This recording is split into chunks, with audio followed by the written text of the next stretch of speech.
And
Charlotte! I never thought she'd see you two together. Nice to see you again, Traveler and Paimon. Oh, we're not interrupting anything, are we? Not at all. I wasn't in the middle of an interview or anything. I was just asking Miss Kuching about purchasing a kite. A kite? Are you buying some regional specialties to bring back to Fontaine? Well, yes. And... It seems you haven't heard yet. The theme of this year's Lantern Rite is kites. Oh, so that's why Paimon has seen so many floating in the sky. Liyue Harbor is always changing, so it is only fitting that Lantern Rite should change in turn. The Qixing believes it would benefit Liyue to build on our own cultural foundation by embracing the technologies of other nations. After all, it is said that the stones of another mountain may serve to better polish one's own jade. So, Ningguang organized a private meeting with Miss Charlotte to ask for her help in fostering cooperation with the right people. In the end, we decided to combine Liyue's traditional art of kite making with Fontaine's mechanical vertical lifting device. Mechanical lifting device? Sounds pretty impressive. But don't kites just use the wind to fly? Why would you need to add something mechanical? Well, you've actually just answered your own question, Paimon. How high and far a kite can fly depends as much on the weather conditions as on the skill of the person holding the string. But as soon as there's no wind, you can only flail about helplessly like a sweet flower medaka out of water. Experience doesn't matter at that point. Exactly. Liyue is now a nation ruled by humans, after all. It's about time we had the power to make a kite fly, don't you think? Plus, the easier we can make it to enjoy, the more people will want to participate. Right? I also thought it was a novel idea. Plus, it shouldn't cost much to do. With Miss Charlotte's help, everything has gone smoothly. Our new mechanical kites are already available to purchase from a stall in the harbor. We're having trouble keeping up with demand. We also gave quite a bit of thought to the price. We didn't want it to be too much more expensive than a traditional kite. Cool! Turns out you two and Ningguang like playing with toys just as much as Paimon!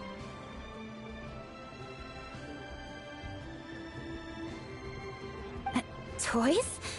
They're not exactly toys. You see, Miss Kuching? That does seem to be everyone's first reaction. Although kites are one of our most time-honored cultural relics, outside of their use in certain ceremonies, I suppose they're considered playthings more than anything now. But to me, there's so much more than that. Think for a second about how remarkable it is that a flimsy paper kite attached to a string has the capacity to touch the sky. It is this light piece of paper that also carries the weight of Liyue's cultural traditions. There's an old poem that goes, "O kite born of paper, flying true and sound, a lone traveler wanders, just waiting to be found." In the past, Poets from Liyue used kites to symbolize a feeling of longing, or evoke the peacefulness of idyllic rural scenery. If the people of today can derive enjoyment from this activity, they will not only be more likely to better appreciate the tradition, but also to pass it down to the people of tomorrow.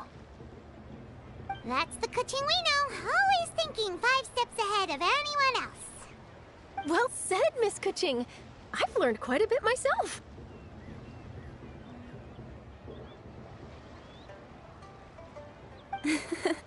As long as you're willing to listen, I'm happy to share.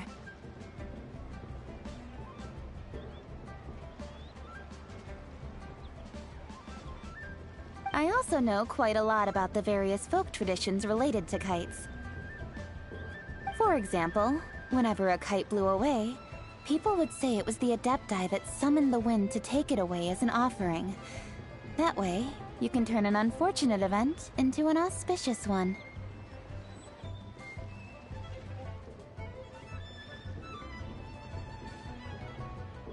What about something more fun? Do you know anything like that? More fun. Let me think. Oh, I suppose we should first talk about how kites are made. It's another one of our precious forms of traditional craftsmanship. My grandfather told me that, back when he was a boy, children learned the art of kite making step by step from their elders.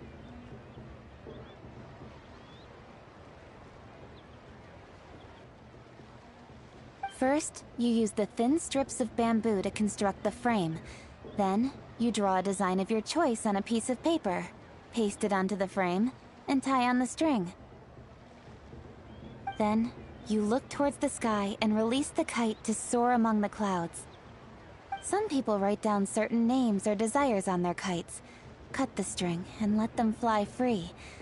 Others may place particular thoughts or meaning into the design itself. Are certain designs associated with certain meanings? I'm gonna jot all of this down. Well, for example, kites in the shape of a butterfly typically symbolize freedom, happiness, or the desire to break free. Fascinating. What else can you tell me?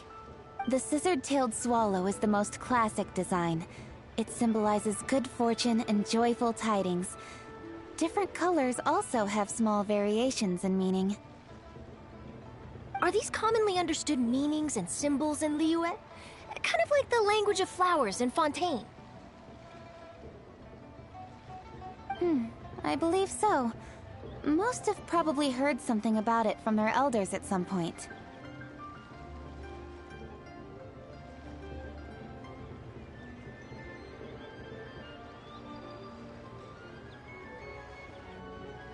If you're interested, Miss Charlotte, I have several books on the topic that I could lend you.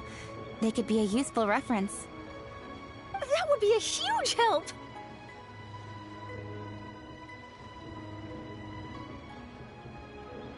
Great! Looks like I've got the outline for quite the article on my hands.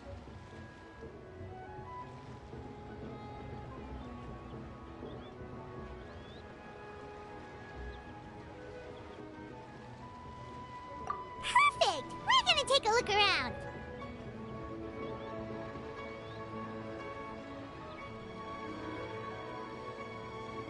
Then I'll show Miss Charlotte to my home for a little while. I almost forgot. The Ministry of Civil Affairs is hosting a kite flying contest on the night of Lantern Rite. If you're interested, you're more than welcome to bring a kite and participate. The rules are simple. Whoever flies their kite the highest and furthest within the time limit will receive a special honor along with a secret prize. I've already prepared more than enough empty film for the event. I can see the spectacle already. Oh, Paimon was on board the moment you said secret prize.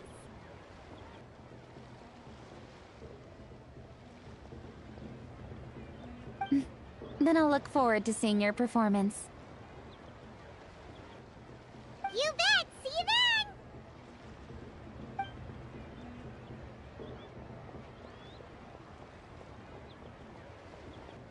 Wait, Traveler? Take a peek to your right. Do you see those two people lurking over there? Is it just Paimon? Or were they staring at us the whole time we were talking to Kuching and Charlotte just now? They seem fishy. Huh. Well, yes, but something's up. Paimon just has a bad feeling. Do you think they could be treasure hoarders?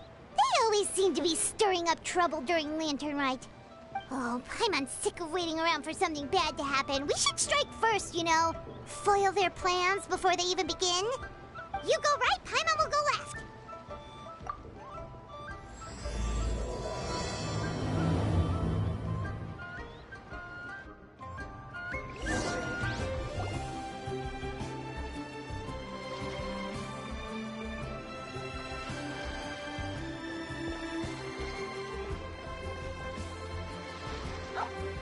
Oh. It is with such an air of urgency that you appear before us. Your comportment suggests you believe us to have committed some heinous crime. Perhaps you could enlighten us as to your intentions. Whoa, where did this fuddy-duddy come from? You should be the one doing the enlightening, buddy. Don't think we didn't notice you eavesdropping. One look and we could tell you were up to no good. Tell us everything, starting with your name! One bears no secrets before two such as yourselves. You stand in the presence of the mighty and illuminated Adeptus, Mooncarver. For the purpose of this foray into the mortal realm, however, you may address one as Hojong. You kidding? That deer's got his head stuck so far up in the clouds, there's no way he'd humble himself down here with the rest of us. You may want to hold your tongue, Paimon. Don't think that Paimon is gonna believe you just because you know her name. Let Paimon guess. You're supposed to be Mountain Shaper, right? Indeed. Mooncarver and myself have descended upon the mortal realm for a visit. The two of you may call me Jiahu. Huh. Looks like you did your research. But in our experience, the harder you try to lead us on, the more likely it is that we've got a big fish on our hands. We'll go straight to the Millilith and have you arrested for impersonating a Adepti! Preposterous! Utterly preposterous! Right! Tell us something that only an Adeptus would know. And it better not be some common knowledge that any person on the street could tell you. During the last Lantern Rite, we gathered at Mount Hulao with Rex Lapis and made use of Cloud Retainer's supreme cuisine machine to prepare bamboo shoot soup. Perhaps you have some recollection? The flavor of that soup was more than enough to whet one's appetite. As such, Cloud Retainer assented to my use of the device beyond that singular occasion, providing other recipes to boot. Since then, one has dabbled in the pleasures of the culinary arts whenever time allows. Dabbled? Upon one's last sojourn to your mountain, did you not immediately attempt to hide the device behind a chunk of amber as soon as one's presence was known? Did one not speak up on your behalf but a moment ago? This is how you choose to repay that kindness? One is simply trying to emphasize the veracity of our claim. That does not mean you should reveal personal matters so readily. They might think one bears no difference from Cloud Retainer. Forget it. That might have been more detail than we needed. Seems like you two are the real deal, and Paimon's sorry for suspecting you. But, for beings as forgiving as yourselves, this is just water under the bridge, right?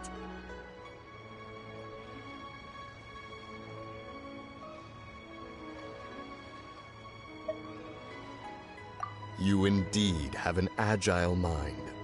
Cloud Retainer was not mistaken in her high estimation of you. Paimon's still curious about something. It's just... Paimon can understand why Mountain Shaper is here, but why did you decide to come to the city, Mooncarver? It's not really your thing, is it?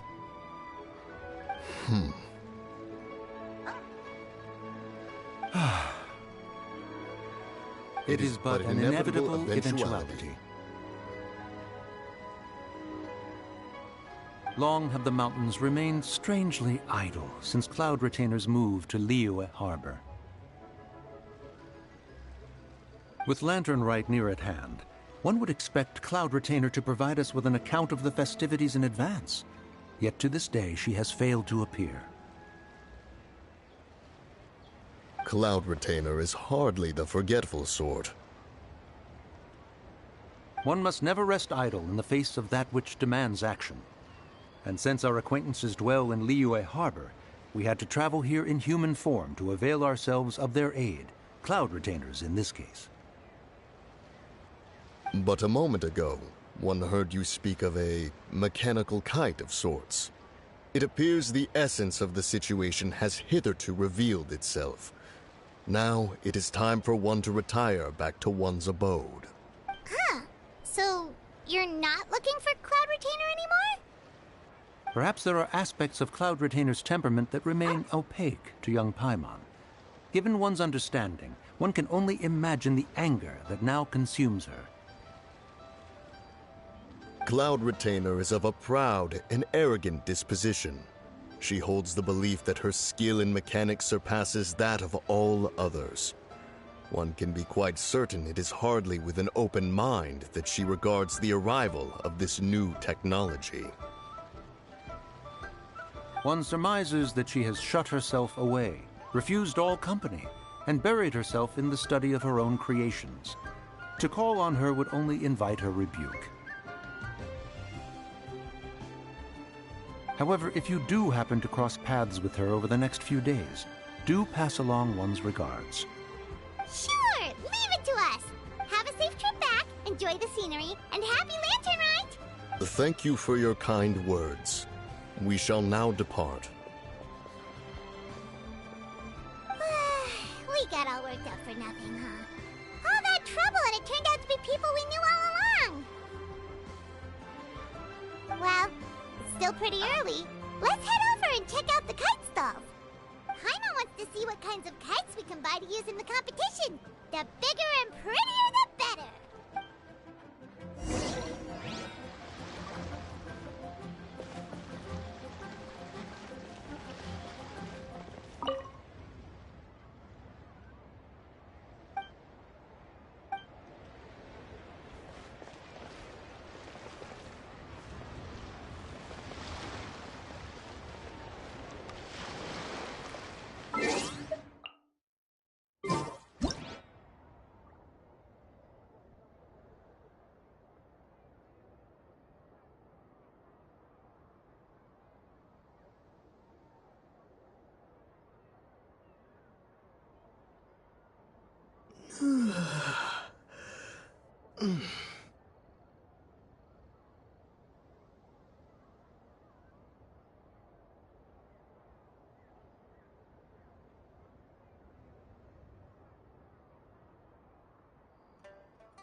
Please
take a seat. Welcome! Are the two of you looking to buy a kite? Would you like me to go over the different designs? Ooh! A scissor can't swallow! And a butterfly! And... oh! This jade chamber design is our newest. It's been selling like crazy over the past 2 days. Does it also have a unique meaning? Of course. The jade chamber symbolizes wealth and abundance. The kite bearing its design is said to bring riches in the future to those who fly it. Oh, now that's Paimon's kind of kite!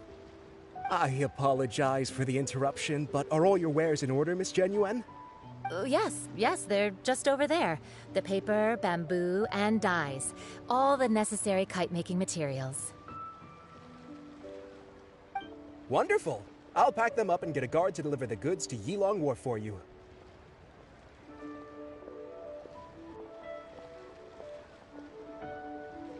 Yilong Wharf? Oh, wonder what that place is like during Lantern Rite. Paimon would love to go take a look. Well, if the two of you are interested in going to Yilong Wharf, then could I trouble you to find Gaming and deliver these goods together? Is Gaming the guard you just mentioned? Well, yes. The communications office handles shipments and transports around Liyue. He works for the Secure Transport Agency, one of our sub-organizations. The problem is, many of my colleagues have taken leave during Lantern Rite to spend time with their families. So, our available workforce has seen a dramatic decrease recently. If you were willing to help out, then I could get a head start on my next appointment. You do seem really pressed for time. Oh, wonderful! You will, of course, be compensated for your efforts. Now, at this time of day, Gaming should be somewhere in the vicinity. Just follow the main road until you see the head of a Wushu dance costume. Should be on your right. Be sure to come back if you'd like to buy a kite. I'll even give you a discount.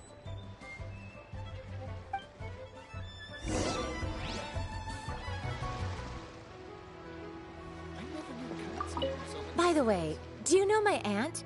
Everyone calls her Granny Shan. I've heard her mention Gaming before. Apparently he's a nice, outgoing fellow and all-around good guy.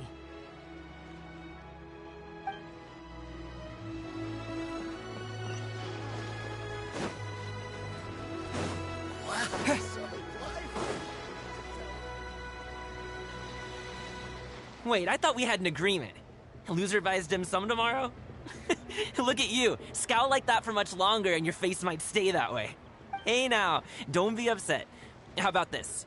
You extend the invitation, and I'll pay.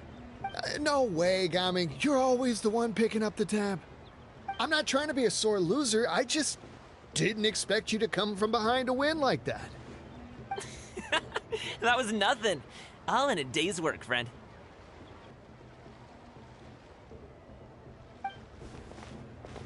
Perfect! Gaming is here! Sorry to interrupt, Gaming. We just spoke to a guy from the communications office who needs you to deliver some goods to Yilong Wharf. Oh, it must have been Longzhou. Looks like I've got work. Gotta go. Sure, go do your thing. Let's have a rematch when you get back. I won't let you win so easily next time.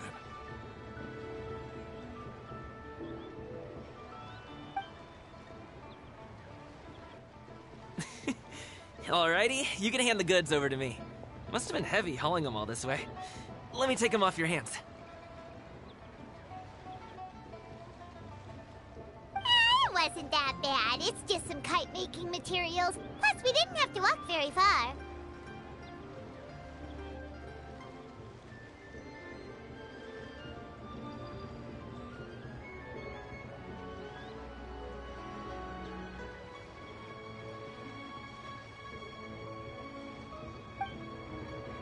Kite-making materials.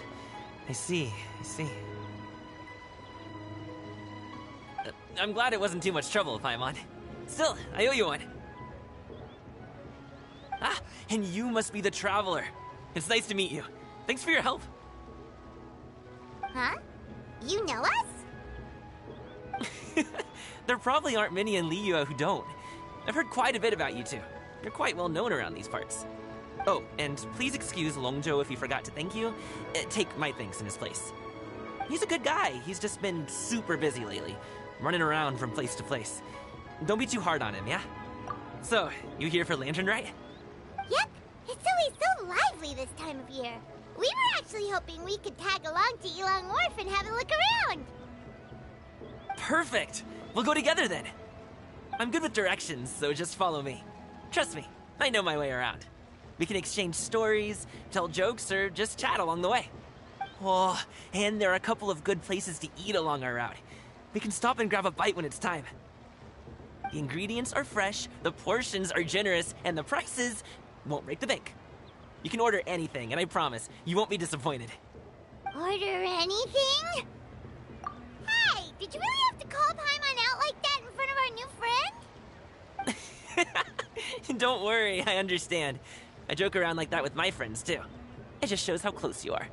Do you need to pack anything up before we hit the road? I can wait. Nope, our things are always packed and ready. We're pretty much travel experts at this point. Oh, that's right. Then let's get going. If we run into any trouble, you can count on me to protect you. I am a guard, after all.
The docks are just a bit further. One step at a time. Hang in there.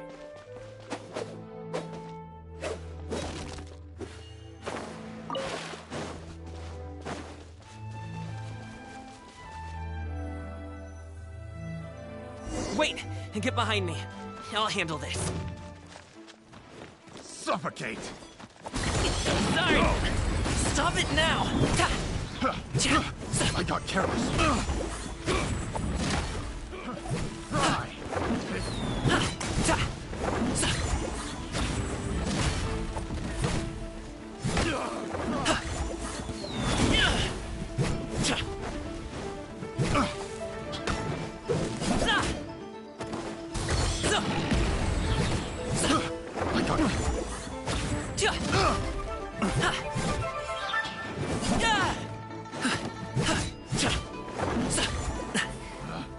Picked.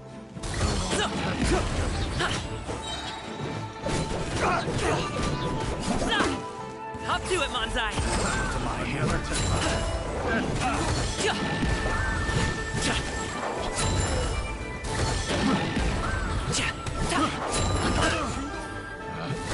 Picked the wrong test subject.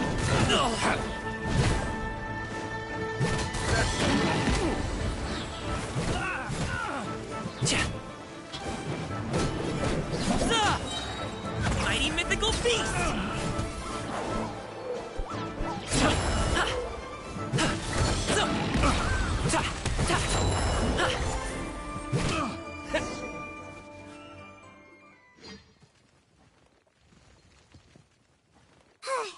Seems like we really can't go anywhere without running into treasure hoarders, can we? Yeah, it's not uncommon for deliveries to get intercepted. That's why this job needs guards like us. Paimon was impressed by your moves back there. You seem like a real pro at your job. Oh, that's not a skill I learned on the job. It's just a hobby. Have you ever heard of wushu dancing? Really? Wushu dancing is famous in Chunyu Vale. Performers might be invited to promote the opening of a business or to spread good fortune during a holiday season. But I must admit, it has nothing on the popularity of the Liyue Opera. I'm also well aware that people in Liyue Harbor aren't exactly jumping at the chance to watch wushu dancing. So it's not something I do full-time. Huh? You have 2 jobs? How do you have the energy to do all that? It's not that tiring. You just have to take a rest. Ah, Paimon gets it, so you must sleep a lot then. Not really. Just yesterday I stayed up all night playing cards. Oh. Let's go. The docks are just up ahead.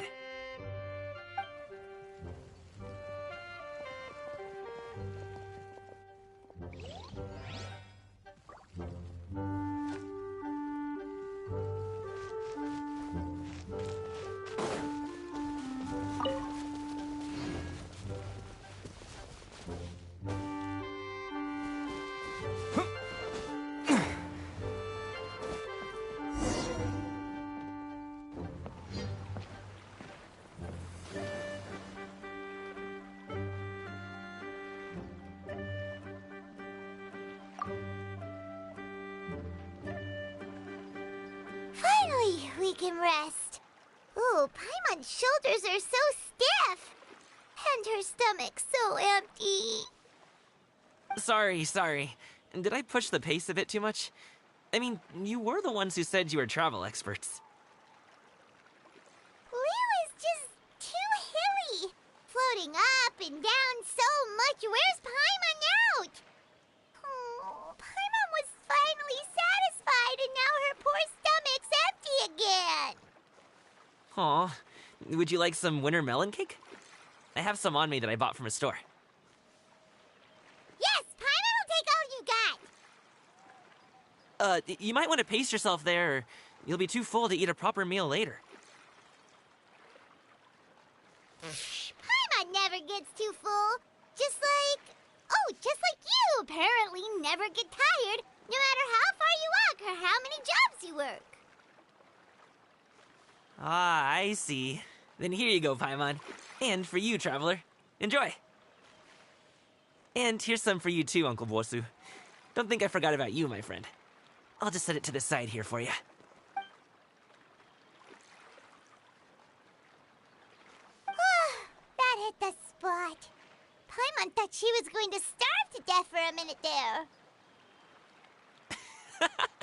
That close of a call, huh? I've been eating wintermelon cake ever since I was a kid. You can buy them from all sorts of places, whether it's a small vendor on the side of the road or a big restaurant in the city. But each place produces cakes with a slightly different flavor. If you like these ones, I can give you the address of the shop I bought them from. I'll just have to check when we get back.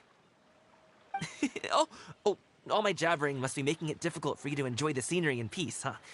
Don't be afraid to tell me to zip it for a little while, okay? Really, I won't be offended.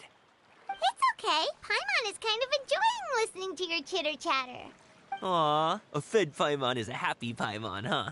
Hey, Paimon could be in a good mood anytime she wants.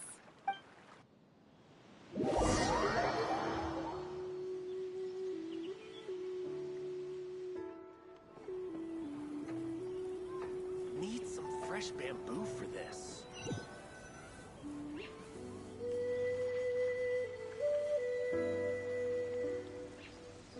Woohoo! We're here! Don't forget your things, and watch your step as you get off the raft, or you're in for a swim.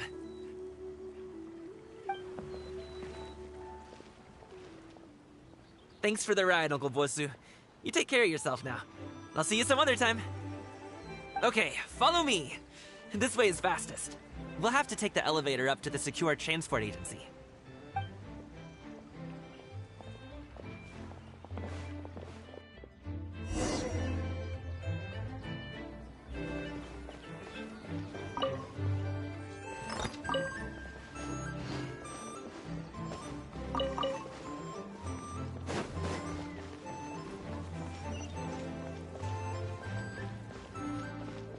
Tea eggs and tea cakes, refreshing refreshments.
Hey!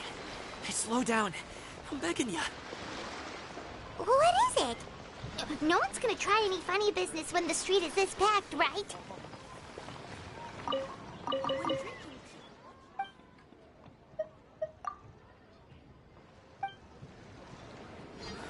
It sure would be nice if I could climb a few less stairs.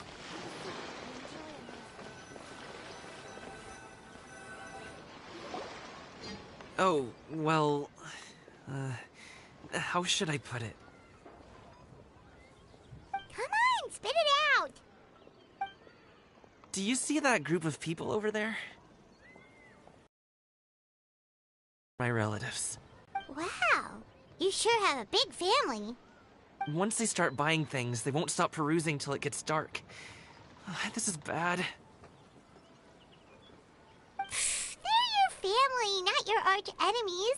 What's there to be afraid of? Unless... Oh, did you do something horrible to them? No, it's not that. I'm just not that good at dealing with my family. It would be best if we could steer clear of them. I'll explain more when we have the chance, but right now, we've got a job to do. The left side looks pretty packed. Let's go straight. Slow and steady wins the race.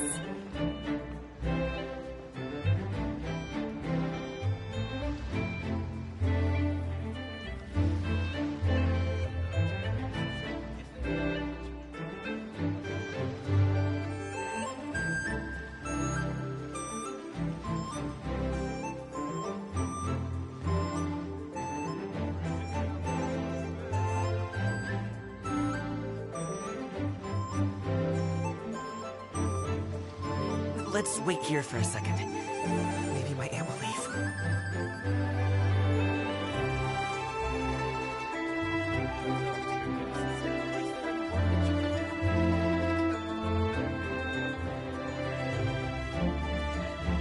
She's gone! Let's go!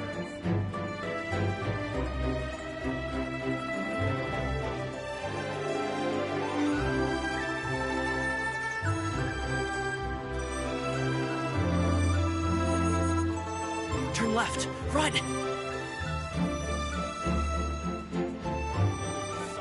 To the right, and...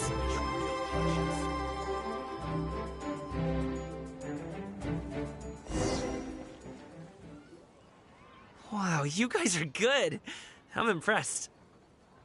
That was nothing. It was a piece of cake. Oh, winter melon cake to be exact. You really liked it, huh? Ooh, you know what? I'll buy you a whole bunch and pile them so high you could swim in them. As long as you don't wind up drowning, Paimon. Hey, Uncle Jirgwe. These are my friends, the Traveler and Paimon. They came to deliver some goods with me. So, I guess I'll go ahead and take these over to Uncle Yongzan then? Yes, thanks for your hard work. I should thank you both for your trouble as well. Please take a seat and rest for a bit. I'll prepare some tea. No need. We'll be off soon anyway. Hey, we're already here, aren't we? No harm in taking a load off for a bit. Plus, I know the Secure Transport Agency has some great Songhua tea stashed around here somewhere. I promise you, one sip and you'll be hooked. Anyway, you just sit down and relax, Uncle Jirgwe. Who would I be if I just sat here and let you go through all this trouble? Leave this to me. I have to be up and about to drop these goods off anyway. What's a little extra time on my feet? Oh, you aren't too picky, right, Traveler? I know Paimon prefers things on the sweeter side, so I won't steep the tea too long. And I'll add some dim sum pastries on the side. Aw, you noticed what Paimon likes? How long have you two known Gaming? Oh, not long at all. We just kinda tagged along on his trip to Yulong Wharf.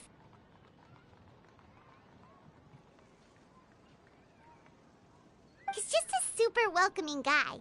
We became friends. You know, just like that. That's just how he is. He's the attentive sort. Really knows how to look after his own.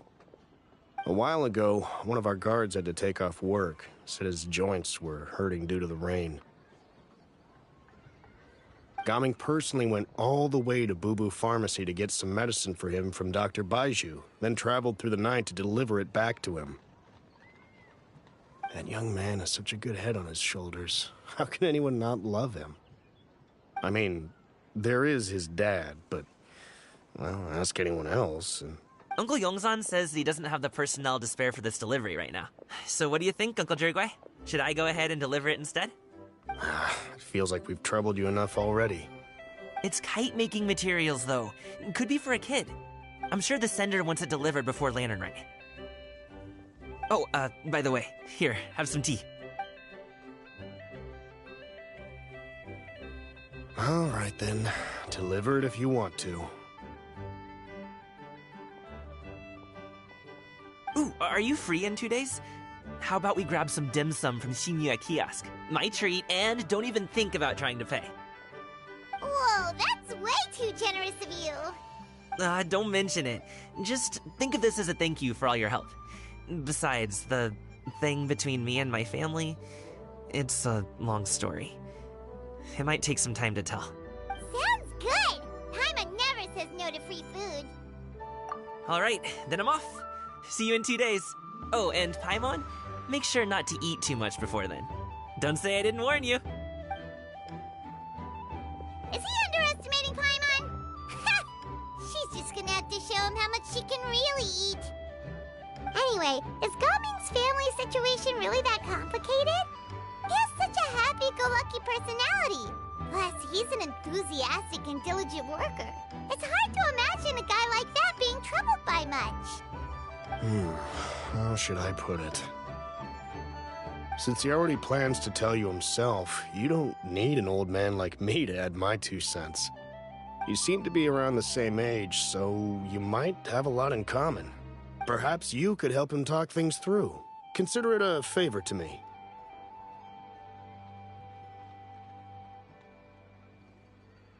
If you have the time, maybe you can make a little flag for us to wave about.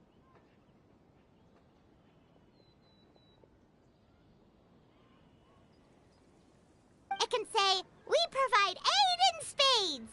Couldn't hurt to advertise our services, right? Well, I can certainly arrange that. Is there anything else you wanted to say? Wait, seriously? Paimon was just joking, but if you're going to get us something, she'd much rather have winter melon cake instead. Seems like Gaming really has rubbed off on you.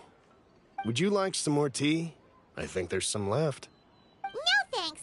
We came all this way and still haven't gotten a chance to look around the wharf. We should see the kinds of kites they got. Maybe they'll have ones you can't find in Liyue Harbor. All right, then. Please do let me know if you'd like more tea. You're welcome to stay as long as you like.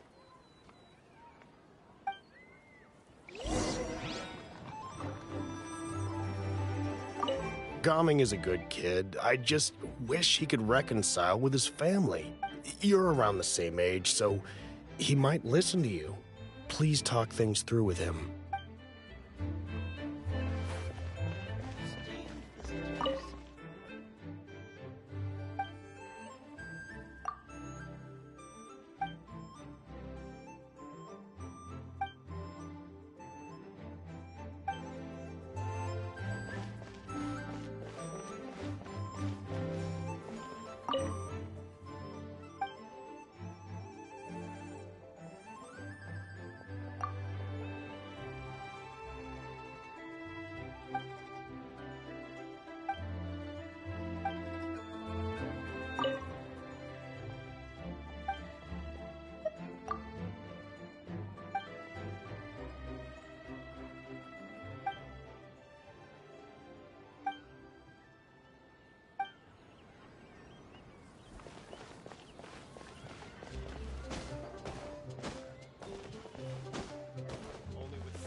Are you interested in seeing a historic site of Gulwar?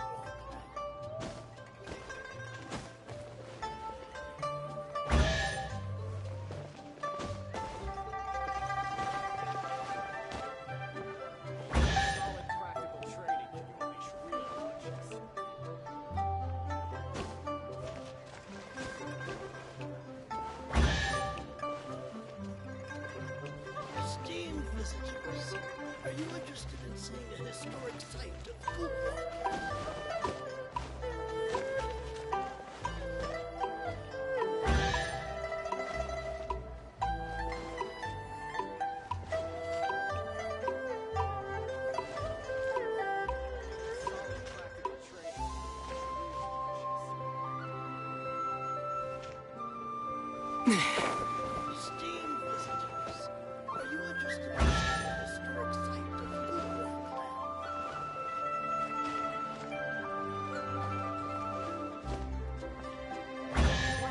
Squall and Fury!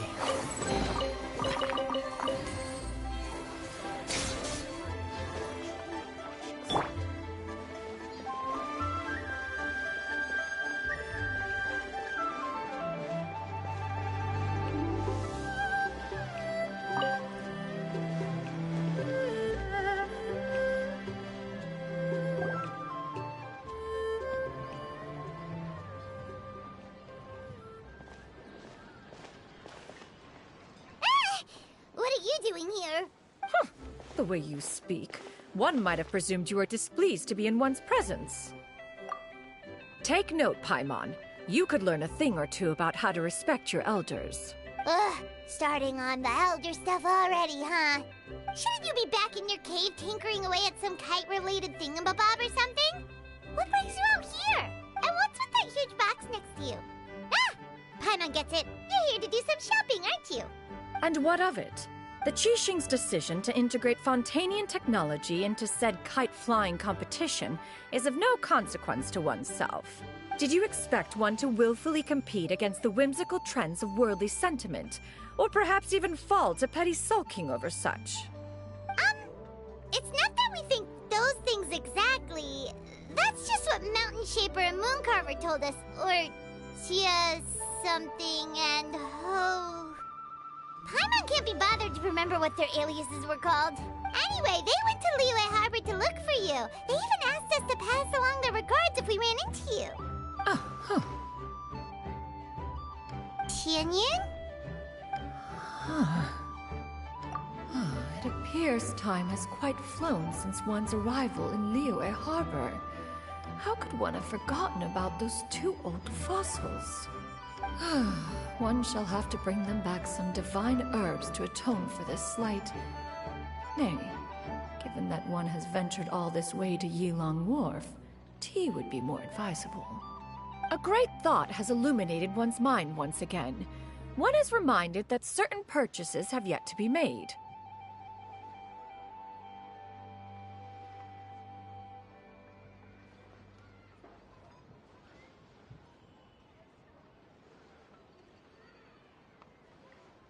Perhaps you two could wait here whilst one performs this task.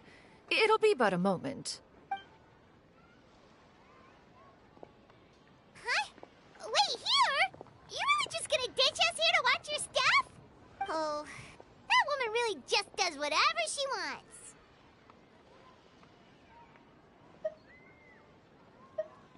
Hey, not you too, Traveler!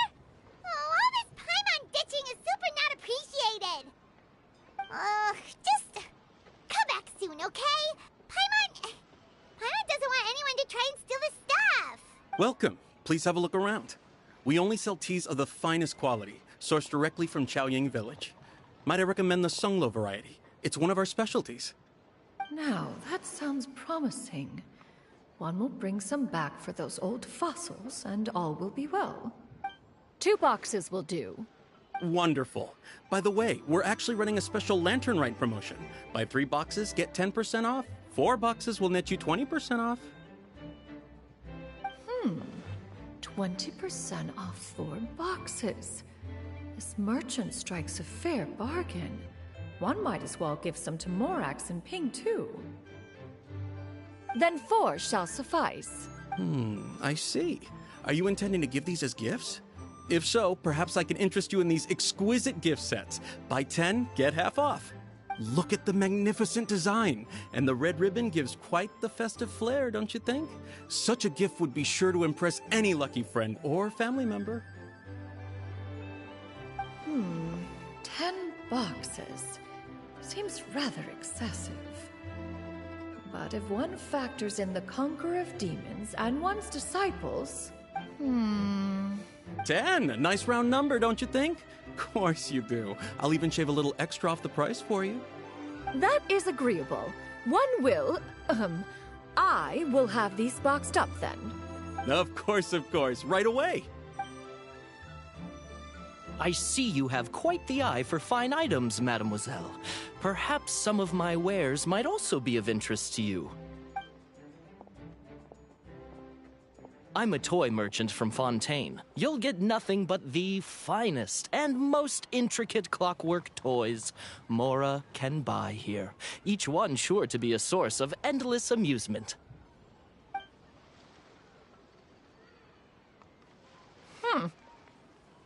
Perhaps you could enlighten me then. When should said amusement be derived? Well, that is, of course, best understood by playing with them yourself. If you could wait just a moment, I can bring one out and give you a demonstration.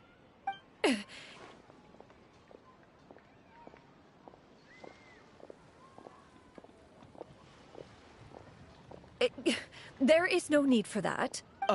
Mademoiselle. Give me your newest and finest model, and be sure to package it securely.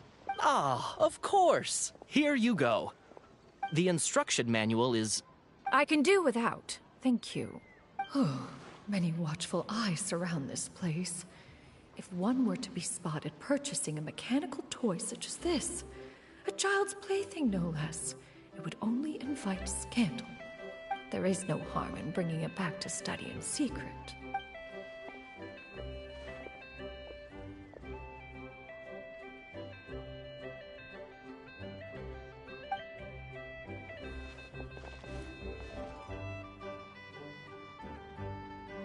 Oh, Shenyan! Did your shopping go smoothly?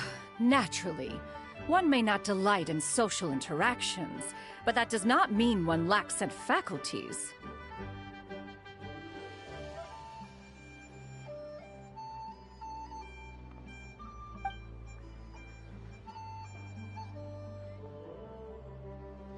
And you two? Are you not here to purchase things? We just haven't had time yet. It doesn't look like there are any kite stalls around Elong Wharf. But it does look like there are lots of goods from Fontaine. You are also planning to participate in the kite flying competition, then? One means to say, you along with all the other youths.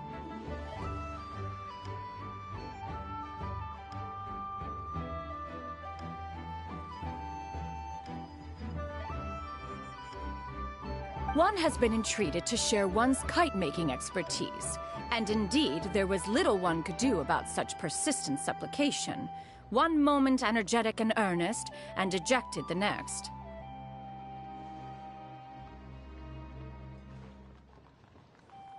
One had no choice but to acquiesce to these requests, and thus, one will be organizing a kite-making workshop to provide personal instruction in this art form.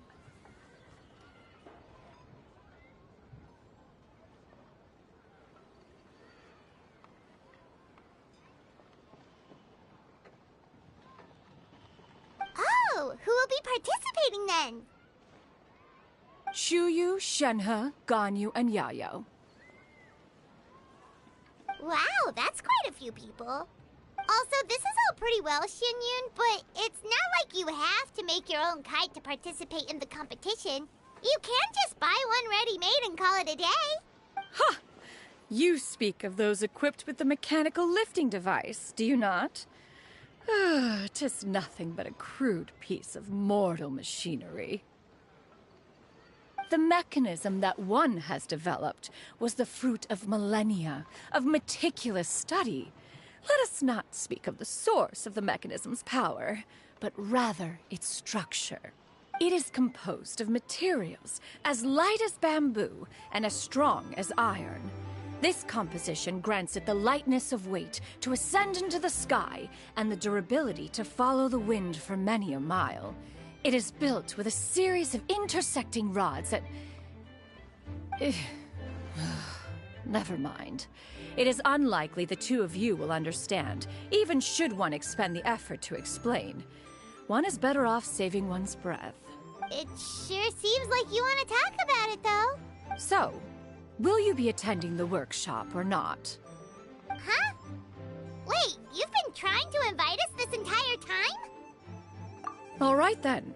No need to prepare the materials in any case. One has it all sorted.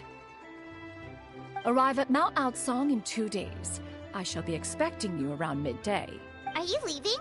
Don't you want a guard to help you with that big box of yours? Surely you jest. One goes as one pleases. For what reason would one need to rely on another?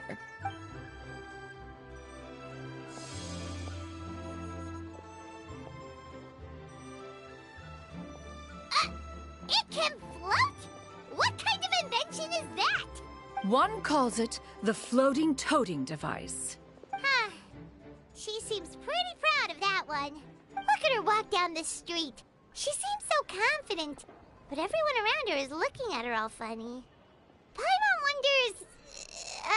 never mind. But anyway, that box of hers seems to be full of those mechanical lifty thingamabobs. Not that Paimon was peeking or anything. She just, got a bit unsteady for a second and accidentally brushed the embroidery on top. And wouldn't you know it, all the stuff inside almost came bursting out. Paimon even went out of her way to keep it all together. All Paimon say is that Shenyun sure does try hard to save face. What did she call it again? A crude piece of mortal machinery? Paimon bet she just can't wait to take it apart and see how it's made. Totally. We should probably act like we didn't see anything, though. You know, in consideration of her feelings and all. After all, that is the propriety with which one should comport oneself. When it comes to an elder, right?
I've never had dim sum at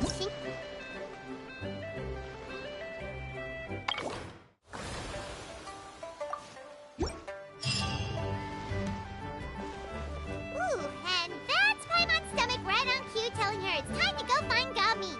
Let's go!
you're here early.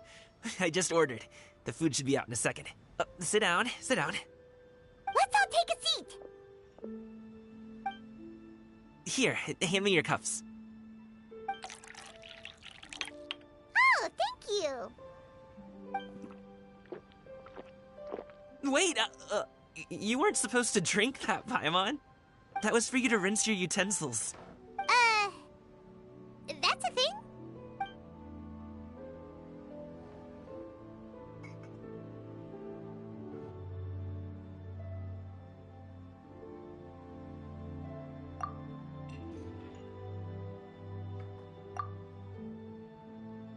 Wow, so much delicious food.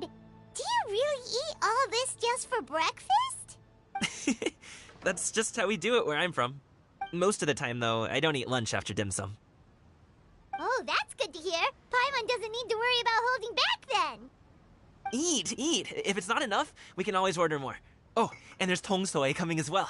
I don't usually have that in the morning, but, well, since everyone's here, I just had to order it. What about you, Traveler? Is the food to your liking? Want some more seafood congee? Let me refill your bowl. Paimon's gonna take you up on that. Fill it up nice and full and make sure she gets a few extra shrimp. Thanks!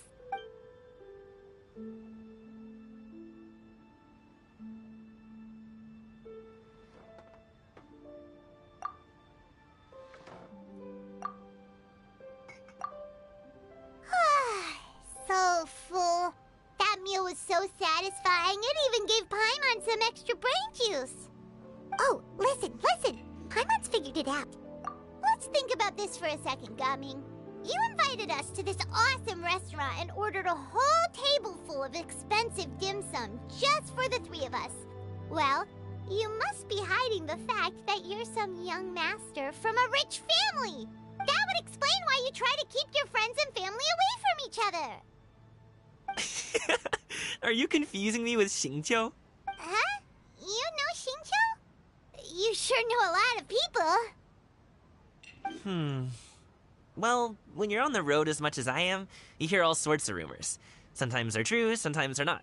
What it comes down to is being able to tell the difference. More often than not, that means knocking on some doors to find out for yourself. Oh, you truly are a man of many talents, young Master Gaming.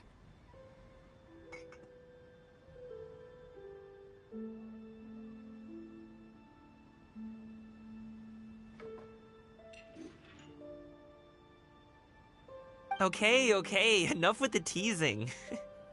Sorry to burst your bubble, Paimon, but you're wrong about my family situation. What?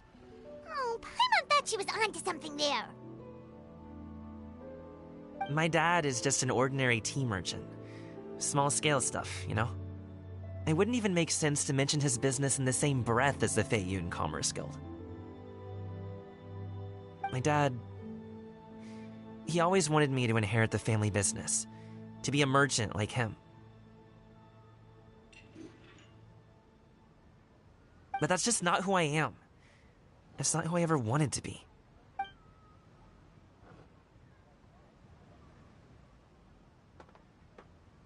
Have you ever talked to him about it? You know, about your interests and aspirations and stuff. Of course I have. I told him I wanted to be a wushu dancer. That I wanted all of Tevat to see what I could do. According to my dad, though, that wasn't a real job. Just a child's pipe dream. Oh, that's terrible. I'm sure he thought I would come around eventually, but wushu dancing has always been the only thing I wanted to do. One day, he tried to get me to visit some other tea merchants to start building the right relationships, but I refused to go. We got into a huge fight. We were this close to throwing hands. In the end, I was so angry that I ran away from home. I haven't been back since. Don't get on my case just yet, okay? It's not like I think I'm completely without fault. No, I know that it wasn't the right way to go about things. But my dad's stubborn. No matter how hard I tried to convince him, it just went in one ear and out the other. there was no changing his mind. I knew talking would only get me so far, but if I made it big in Liyue Harbor, the results could speak for themselves. Ming. But I'm sure you both already know how that's going. Wushu dancing's just not that big in Liyue Harbor. In the past, I would go door to door from store to store, asking if they would be interested in hiring a performer. Most times, I wound up eating nothing but humble pie. And you can't just rely on dreams to put food on the table, right? So, I found a job as a guard to make some money. And now I have enough to get by and then some. Still, change takes time. Gotta take it slow, you know? Paimon understands. Okay, enough of all that serious talk. Our tea's getting cold. Ooh, let's do something fun this afternoon. What do you say, huh? I'll organize. Actually, we kinda already have plans this afternoon. We told Xianyun that we would go to her kite-making workshop. Oh? Are you interested in kite-making, Gaming? Oh, no. It's just that I happen to know Auntie Xianyun. That title certainly humanizes her a bit. Oh, I know that she's an Adeptus. I met her during a delivery once. But hasn't she been in the city lately? She's even tried, with some limited success, to change her terms of self-address or something like that. She came to see me a few days ago to ask about luminescent dyes. Oh, wait a second. She doesn't plan on putting those on a kite, does she? Is that not something you can do? It's one thing to use it on cloth, but applying it to paper is another matter entirely. Why couldn't she tell me what she wanted them for? Yeah, she does seem to have trouble with that sometimes. It would be such a shame if everyone worked so hard on their kites only for them to get ruined in the end. Okay, I'll go with you. If Auntie Xianyun wants to use those dyes on a kite, the formula will need to be changed.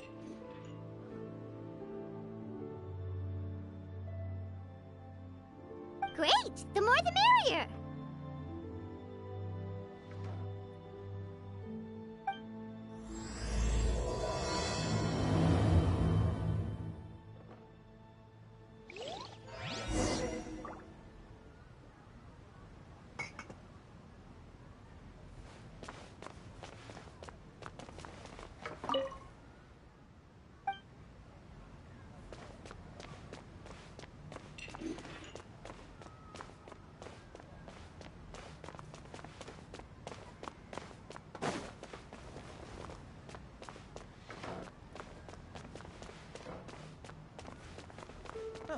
Welcome.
Ganyu!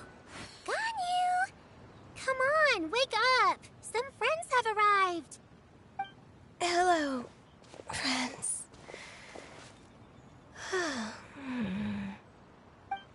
Ganyu! Oh, I have some mint oil. Perhaps we should try that.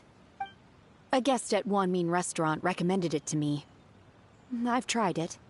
Its stimulative effects are much stronger than what can be achieved from chewing on mint leaves alone.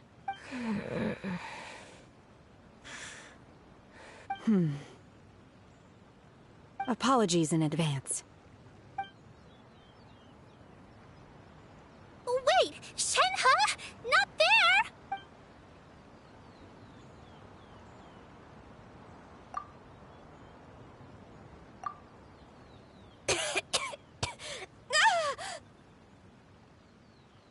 See? It worked. She's awake. Are you okay, Ganyu? Do you need some water? Or maybe something to eat? I'm fine. I just feel chilly all over. Huh. Was it that effective?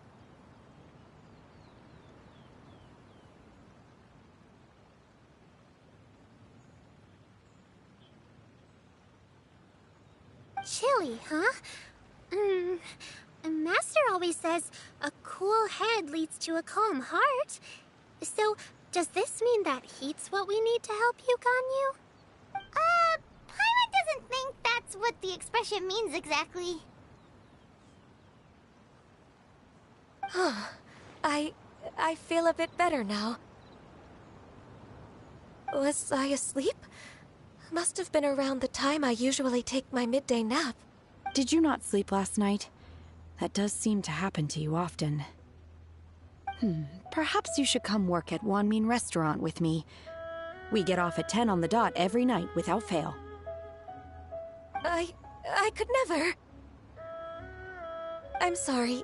I seem to have missed your name. You are... Me? My name is Gaming. I work as a guard for the Secure Transport Agency. Gaming. The name sounds familiar. I believe I've heard your name mentioned around the Ministry of Civil Affairs. People tell me you're an extremely enthusiastic worker, and you are very generous with your help. Well, you know me. Or, I guess you don't. My name is Ganyu. This is Shenhe, and this is Yao Yao. It's an honor to finally meet you all. Oh, you must be here for Auntie Xianyun's kite-making workshop, right? Yes. I have neither made nor flown a kite before. As long as Master is willing to teach, I am willing to learn. Me too! I want to participate in the kite flying competition with my best friend! Plus, it's more meaningful if you make the kite yourself, right? Your best friend didn't come with you? Well, Chi-Chi's been super busy helping Dr. Baiju lately. I'll meet up with her later and give her a huge surprise. Oh, I also brought bandages and ointment with me today. It's easy to cut yourself when working with bamboo, so I thought I should come prepared. Wow, you're really thoughtful. As for myself, I'm afraid I lack some of my companion's enthusiasm. I was originally planning to buy a ready-made kite and just enjoy the festive city atmosphere with everyone. But Cloud Retainer is always going out of her way to look after her juniors, wanting us to have the best there is. She always puts us before herself. Huh. It was so thoughtful of her to arrange this workshop, so I simply couldn't let such consideration go to waste. My motivation for being here might be a little different, yes, but I'm ready to put in just as much effort as everyone else. Well, we're all here, but where the heck is Xianyun? Shouldn't she be here by now? Who is it that speaks of oneself in such an ill-tempered tone? Oh, come on! You clearly heard Paimon! Master stopped to buy grilled tigerfish to share with everyone. Come get it while it's still warm. Oh, Paimon, sorry, Miss Illuminated Bird! Paimon always knew you were the smartest, coolest, and prettiest Adeptus. Someone as wonderful as you is sure to have brought enough for Paimon as well, right?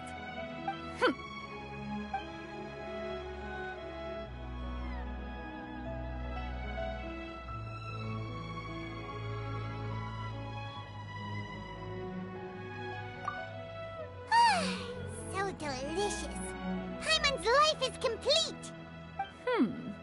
It appears that we've ended up with quite a few participants indeed. Go ahead and divide yourselves into small groups. The materials are over here. The regular dyes and luminescent ones have been clearly marked. Use them as you see fit. As for how to make the kite, one assumes you all made sure to listen to the instructions one provided while we were eating. Yes? Are there any... Paimon may have focused a little too hard on the eating and less on the listening. Paimon knew she could count on you, Traveler. One will wait under this tree and avail oneself of the cool air while one digests. Do not hesitate to seek one's company if you have any trouble, questions, or simply want to chat. We're not in any hurry to get started. Why don't we go see what the others are up to?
Gaming, want to team up? Huh? I have to participate?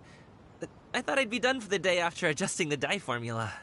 You're that unenthused by kite making, huh? That doesn't seem like you. No, it's not that. It's just... it would take too long to explain. I guess I'll just make one then. What shape should we go with?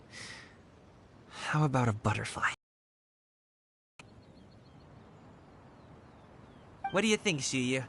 Is there a particular design you want? I want a swanee. That might be a little hard to pull off. True, but I still want to try. They're super cute. Okay, it's decided then.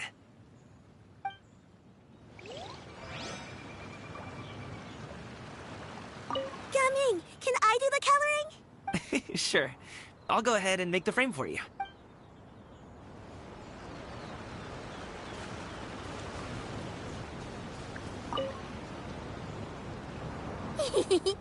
Auntie Cloud Retainer, look! Am I doing it right?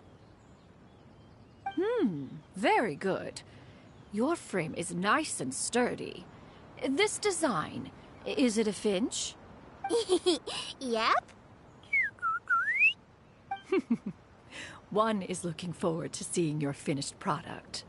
What color are you going to make it, Yao Yao? I haven't decided yet. If I make it blue, it'll be more like my friend. But if I make it gold, it'll be more like me. If you are asking for one's own opinion, one would advise choosing gold. When giving a gift, the key consideration is the recipient's feelings, is it not?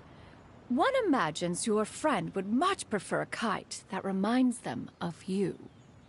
Oh, hey, I never told you the kite was for Chi-Chi. How did you know? With age comes wisdom, child. One simply has a way of knowing things. Oh, cool. Thanks, Auntie Cloud Retainer. I'm gonna start painting it gold right now. Good. One will watch. You two seem strangely unoccupied. One was under the impression that one was supposed to be doing the relaxing. Is your kite finished?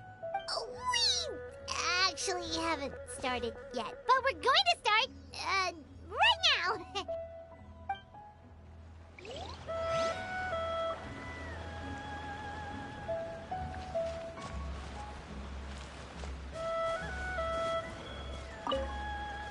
Once I get better at making kites, I'm going to make one shaped like Uruguay. You gave him to me, and he's just the best. One is pleased that you like the gift.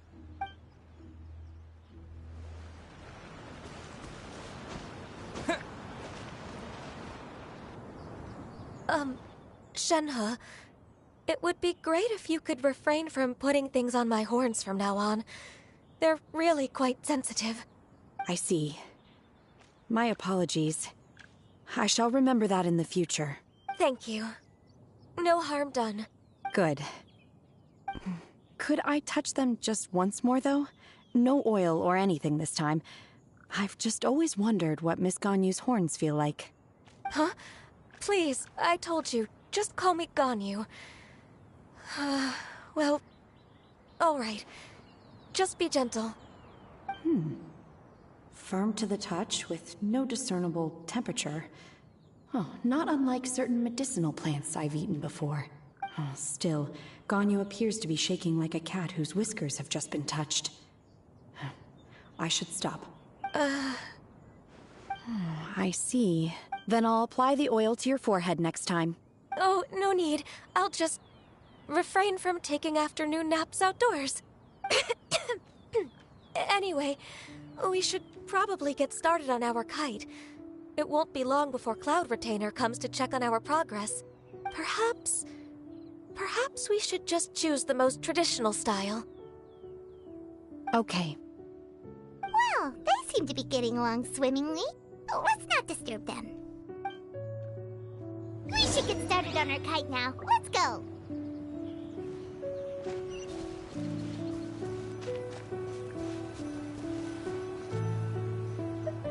The scissor-tailed swallow sure takes a lot of curved bamboo rods to build. Ugh. It broke.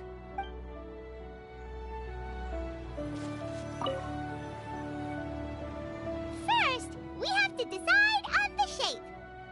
Hey, what are you laughing at? Oh, that's not a completely crazy idea.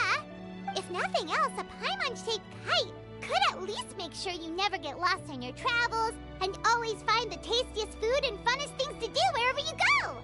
Maybe we're not exercising enough artistic license. Ooh, we should exaggerate this a bit. How about this? The word Paimon means the guardian angel of travelers.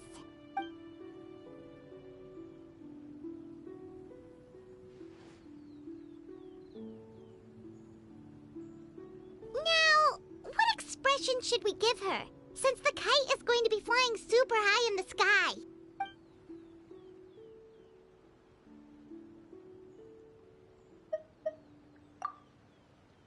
Oh, Paimon totally didn't do anything wrong. And even if she did, she doesn't deserve to get shot up into the sky for it.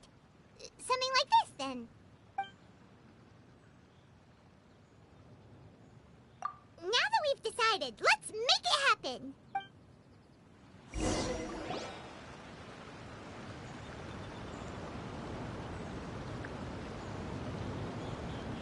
Whew, it's done! Paimon has to say, Kai Paimon might even rival real Paimon in terms of cuteness. Now we just have to attach the string, right? All right, gather around, everyone. Oh, Shenyun's calling us!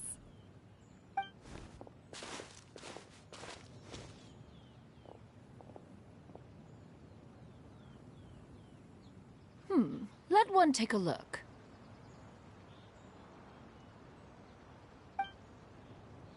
Wow! Ganyu and Shenhe made a scissor-tailed swallow. It's so pretty. Yep. The coloring makes it look a lot like Master. If the tail wasn't split in two like that, it might even be a spitting image. If you look closely, there are a few spots where the colors go outside the lines. Did you doze off while painting it, Ganyu? I did the painting. I stared at the paper for quite some time, but I simply could not recall the coloring of any bird. Except Master. Or should I say that I'm too familiar with her crane form? Even when she stands before us in human form, all I can see is blue and white.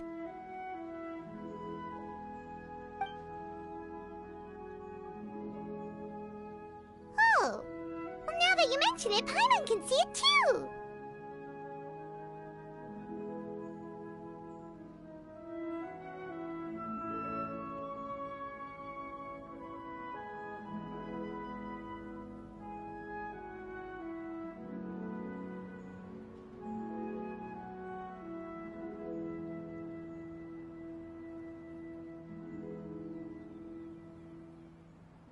Exactly. So I simply closed my eyes and painted from memory.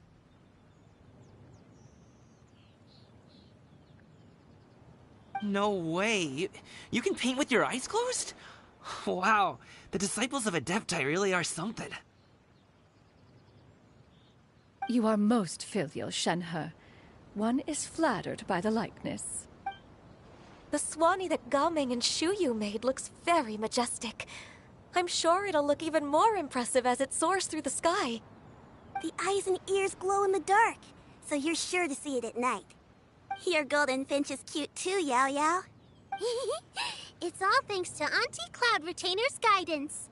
What about your kite, Traveler?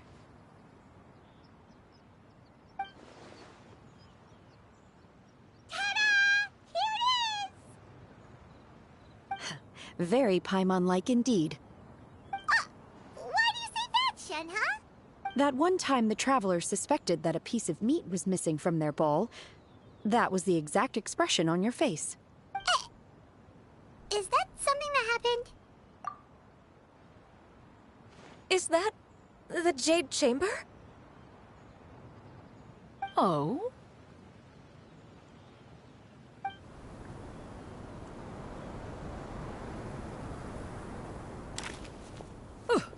Who dares attempt such a flagrant display of impropriety by releasing a kite into one's territory without one's permission?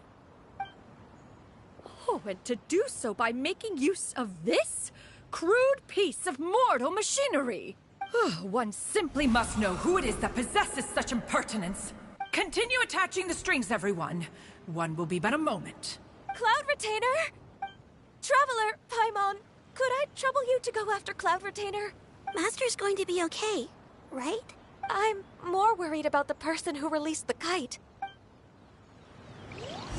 There's wind up ahead! Looks like we can glide over!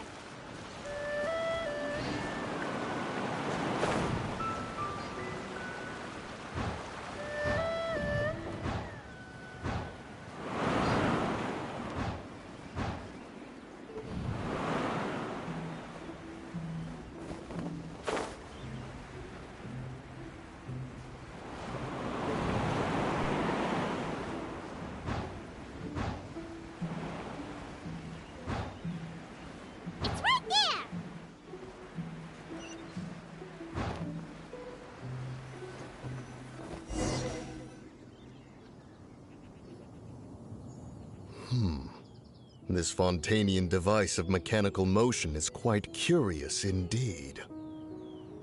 Now is hardly an opportune time for your musings. Someone among us was not sufficiently attentive, and now the kite has vanished. Calm yourself. Do you have any recollection of its last location? One believes it drifted in the direction of Mount Outsong. Perhaps it is mere happenstance, but one feels a certain sense of dread at the thought. Your concern is misplaced, surely. Cloud Retainer is either in the city looking after her disciples, or secluded in her abode attending to her research. She will not notice that kite. On the subject of said kite, however, one simply must remark on the genius of its windless lift technology.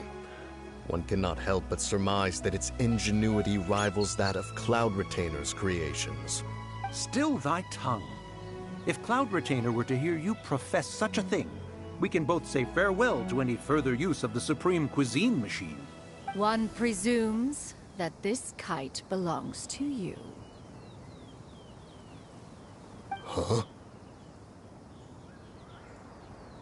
Regard the situation with which we are now confronted. This is all your fault. One's fault? One seems to recall that releasing the kite was no solitary endeavor. Say something, Mountain Shaper. Surely you can think of something to appease her. Further explanation shall only fan the flames of her wrath. It would be better to stay silent and retire at the earliest opportunity.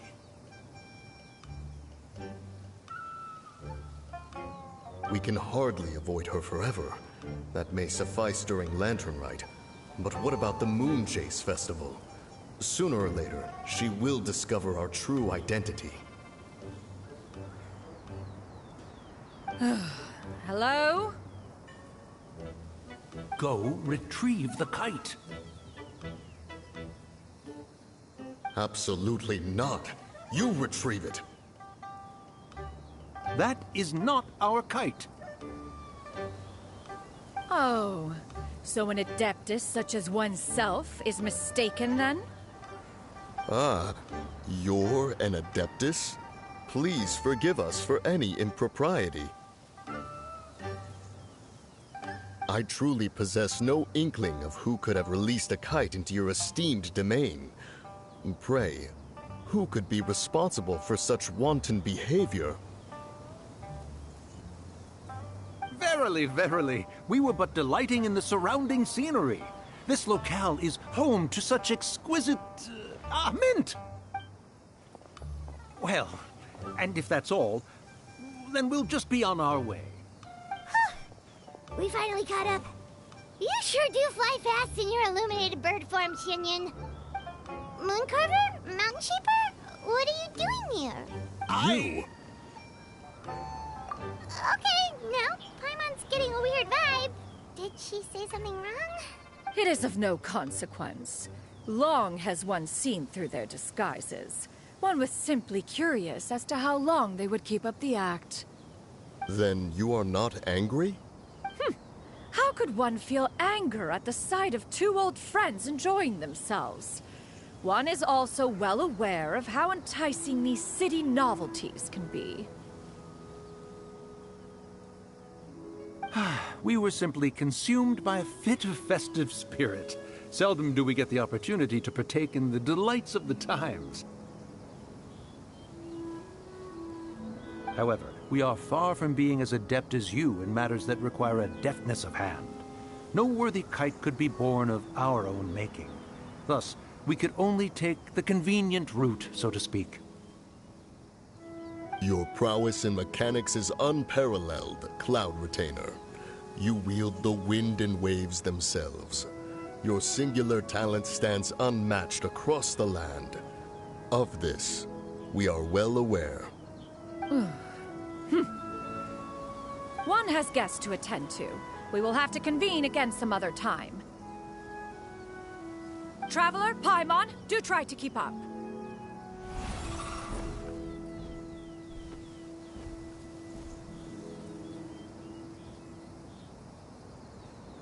We're leaving already? Oh, all this flying from place to place is wearing Paimon out.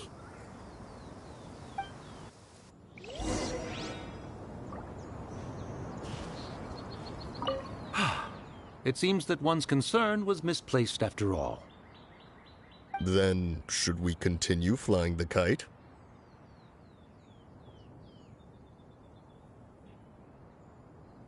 A splendid suggestion, but it would be advisable to change locations. Perhaps your mountain would suffice? It is more than spacious enough. A fine idea. A fine idea indeed.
They're back.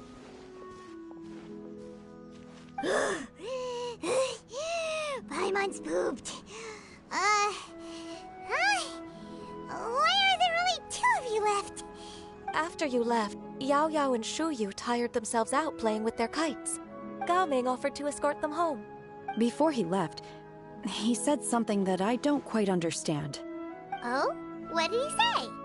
He said, a kite is always tied down no matter how far it flies or how high it soars. Its tether prevents it from ever truly flying free. He looked quite dejected as he said this. Now that you mention it, Gao Ming did seem to have a rather strange attitude towards kites. A reflection of himself. If I were a kite, I would cherish that tether as a symbol of kinship and the bonds that tie us and... Shenhe? It may be an exceedingly slim and distant connection, but lose it, and you lose that which links you to home. If Gao Ming truly sees a kite as a reflection of himself, then I fear I understand his words even less. Well, people often have different points of view depending on their mindset and experiences, right? It's actually quite normal. Just like some people can eat spicy food, but others won't go anywhere near it? Exactly. That's why tolerance and understanding are as important as they are. Tolerance and understanding? What brought about this conversation? Did one miss something? We were just chatting. You don't have to butt in on every little thing, you know. Where were you anyway? One was merely doing a bit of cooking. Night fast approaches. If you are otherwise unoccupied, one would entreat you to stay and eat before you depart. Oh, it's been so long since I've had the chance to enjoy your cooking, Cloud Retainer. Worry not. One has prepared a variety of meat and vegetable dishes. One is more than familiar with everyone's culinary proclivities. Shenhe, Ganyu, come with me. Whoa, what's with all the secrecy? You're not trying to play favorites, are you? If you're ready to serve the food, we can help too.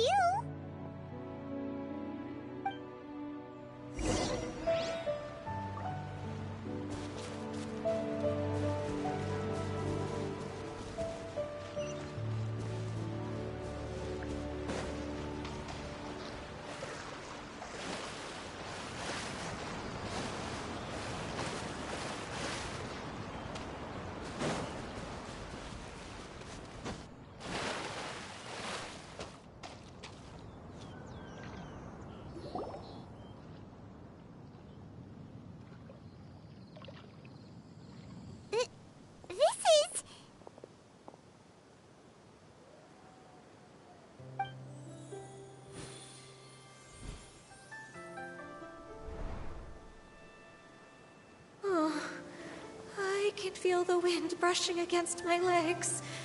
This is a bit embarrassing. Is the headpiece secure? I should have asked Cloud Retainer to check before I stepped outside.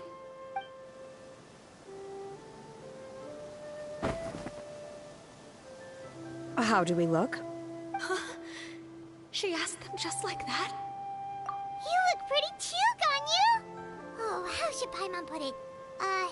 You both look so elegant and refined! Those outfits really suit you both! Given that one employed the services of the best tailor in all of Liyue, one would expect nothing less. What colors have you been partial to lately, Shenhe and Ganyu? Lately? Why is Cloud Retainer suddenly asking about what colors we like? I like black.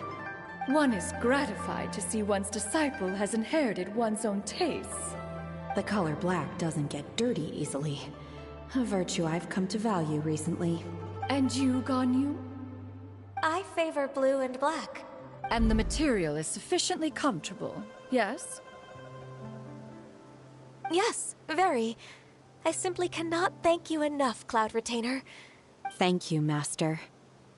One is content, as long as you are pleased with the gift. One hopes these garments will see much use.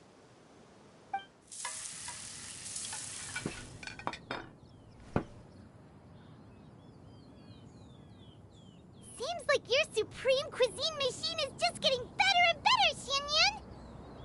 This golden crab's particularly good. The shell's deliciously crunchy, and the meat inside is so succulent and sweet! Paimon can't stop eating!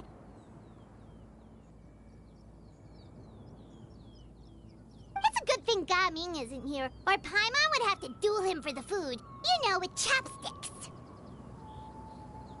He traveled all this way on account of the kite-making workshop, and he spent the whole afternoon looking after Shuyu. One was hoping to treat him to a meal. Oh well, one will just have to extend one's thanks in person.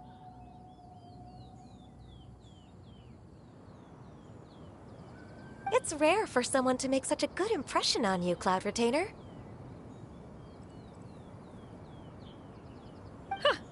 One has high standards.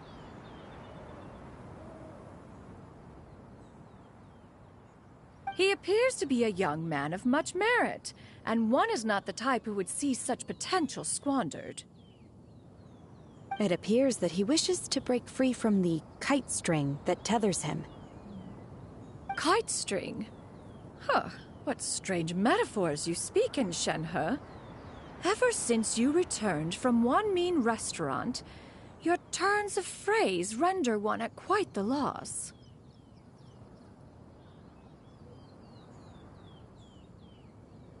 Where do we even begin? Oh, do you know about the conflict between Gaming and his dad, Xinyan?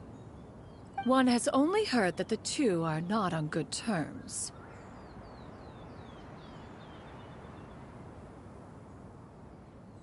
He ran away from home and hasn't been back since.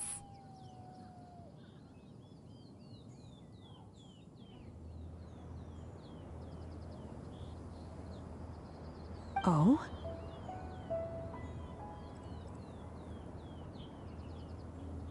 Ran away, you say? Huh. One believes we would all benefit from a more thorough retelling. Start from the beginning.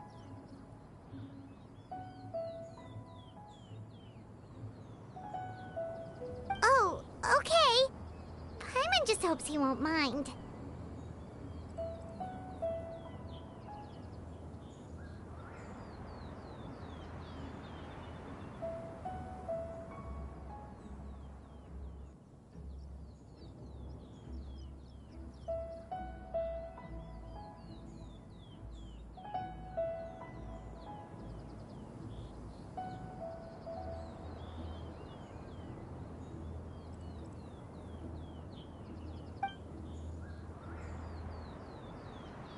What?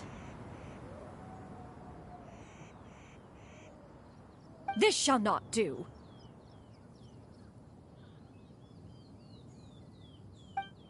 Lantern Rite fast approaches. We must make haste. As one was contacting various tailors around Liyue, one could not help but be reminded of Menogias. He possessed a singular talent for clothing design. He had an exquisite eye, not just for fabric selection and color pairing, but also for what accessories could best accentuate a garment's overall styling. At a gathering of Adepti, Bonanis once complained in secret to some of the ladies in attendance that the skirt Menogias made for her was too long and impractical, lamenting that it would only hinder her in battle. However, when one asked Menogias his opinion, he remarked that the train of the skirt would serve to enhance her adeptal countenance by exemplifying a certain elegance. Menogias was that type of person. When it came to topics relating to garments and accessories, not even Rex Lapis could best his stubbornness. And later... one seems to have strayed off topic. One means to say that Lantern Rite should be a day of reunion. It is a time to address problems before they turn into regrets. Fate is fickle. The cruel reality of this world is that suffering and misfortune can befall any of us without design or reason. If there is a chance for young people to remain insulated from this reality, one should do one's utmost to make it so. That's nice and all, but... Do you have any ideas, Cloud Retainer? Perhaps adeptal arts could be of use. No. Mechanics, perhaps. One fails to see its use in a situation such as this. Is there anything I can do to help? Combining our efforts is a fine idea indeed. Aha! One has an idea. How about this? Does that make sense to everyone? Yep. Oh, Paimon really hopes this works. One's designs never fail. Now then, I counsel rest for all, and to make the necessary preparations. One shall see you in 2 days.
It's time to carry out the plan! Let's go find Gaming! Hope everything goes well.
Paimon sees you've certainly gotten an early start this morning.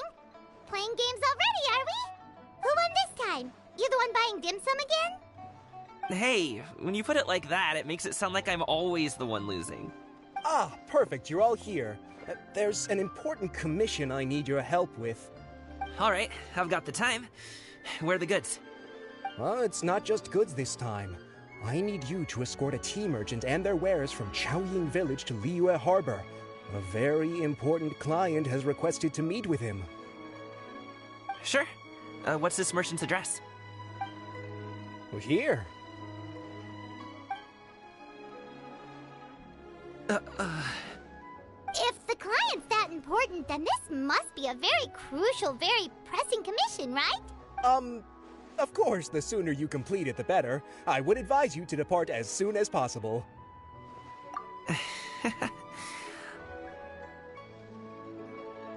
Alright, don't work too hard now, Longzhou. We'll set off then.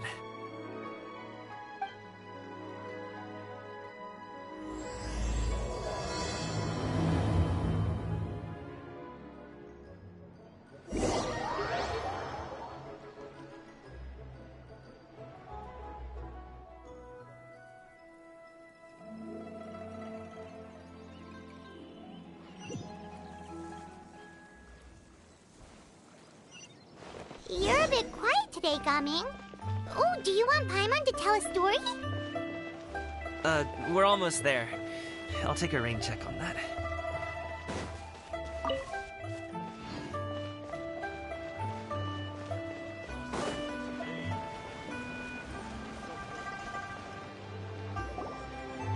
Hello, you must be the tea merchant heading to Liyue Harbor. We're here to escort you.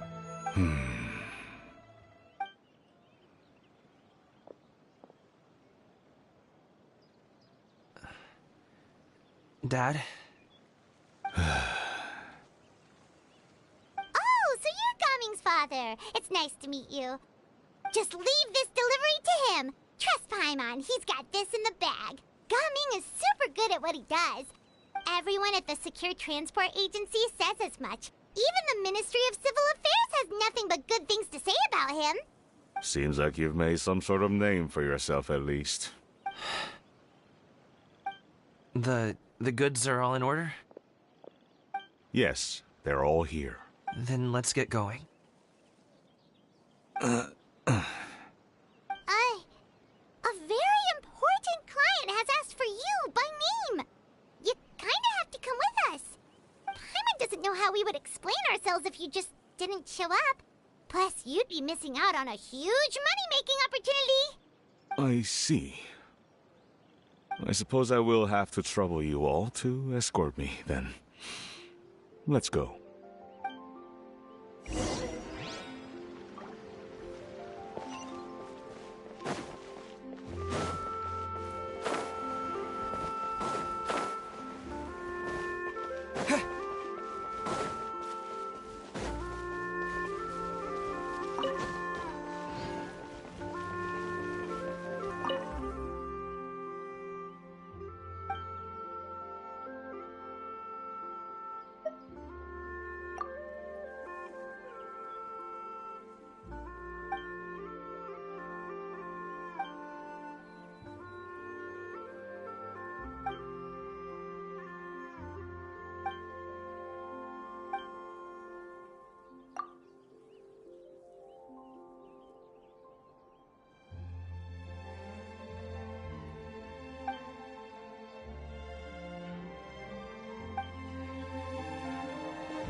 We've been walking for so long.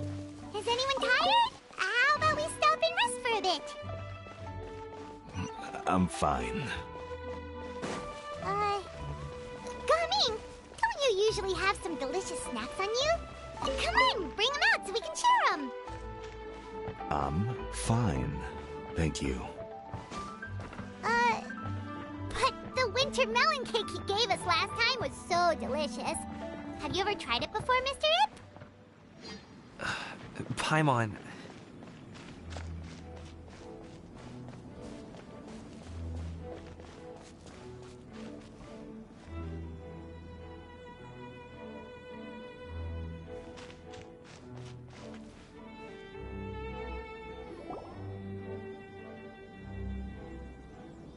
This place looks nice and open. Why don't you all rest here for a second?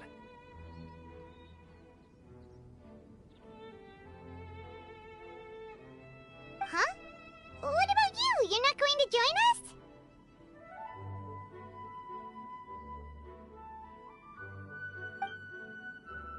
I'm not tired. I'll keep watch. Oh, but... Just let him go.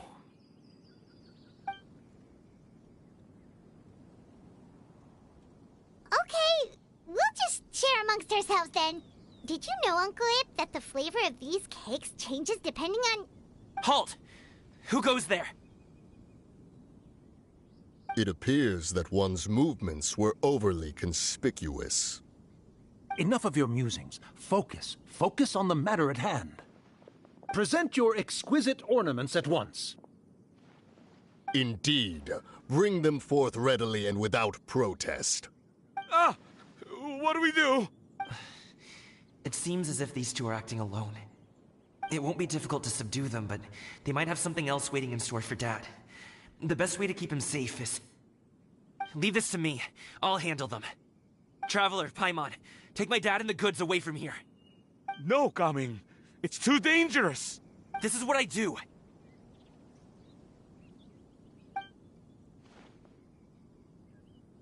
A thorny foe indeed. Let us depart and seek a target softer in blows and disposition. Don't think I'm gonna let you off so easily. Away! Let us away! Coming! Don't worry, he's a great fighter. Paimon's even seen him take down a dozen or so treasure hoarders all by himself. But, Gaming, if he had just stayed by my side and learned the family trade, he wouldn't have to put himself in such dangerous situations. We just have to trust him. Let's go on ahead. We'd best get away from here, in case there are other bandits in the area waiting in ambush.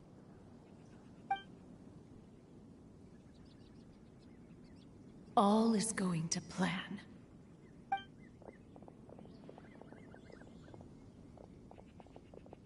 Okay, we should be good to stop here. Youngli? Oh no, what is he doing here?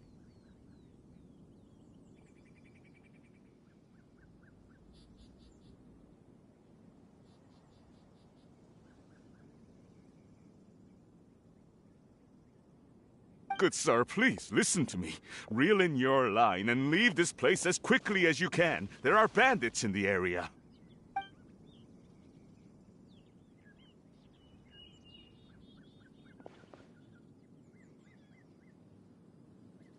Bandits? Acting in broad daylight? Oh.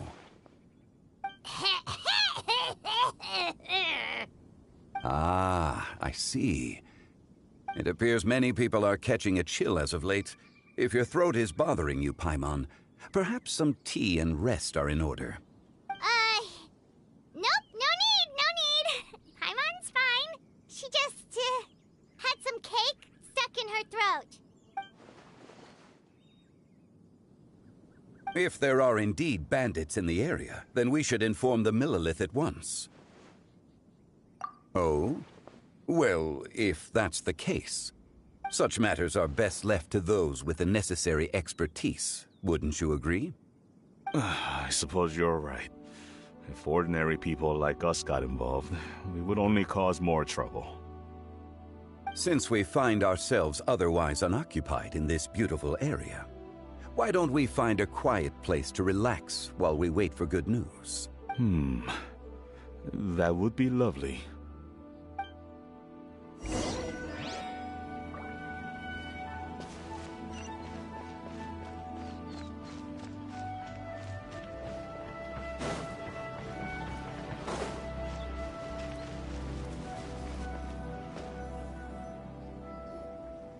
So, Uncle Ip does have a reason to be worried. After all, Gaming, the guard we mentioned, is his son. Gaming. The name sounds somewhat familiar. Ah, yes. That is the name of the Usho dancer who has been performing around Liyue Harbor recently, is it not? Oh, have you seen him perform? Indeed. I cannot help but admire his skill. He truly encapsulates the spirit of the Suani. Usho dancing has become more well known in Liyue Harbor recently. However, although performers are seeing budding success, they have no doubt had to face many hurdles along the way. Ones not so easily understood by spectators such as ourselves. If you ask me, what truly deserves admiration is perseverance in the face of adversity. That is a rare attribute indeed. I have heard many of my acquaintances praise Gaming for his kind, selfless, and courageous disposition. To have a child so accomplished and upright, you must be a very proud parent indeed, Uncle Ip. Seems like Zhongli has decided to skip the formalities. Well, he's a hard worker. Yes. You should be sure to tell him you think that when he gets back. Your son is young yet. It's normal for someone his age to be a bit hot-headed. It's understandable to find talking about such things in person difficult. If there's a particular sentiment you wish to convey, perhaps we could pass it along for you.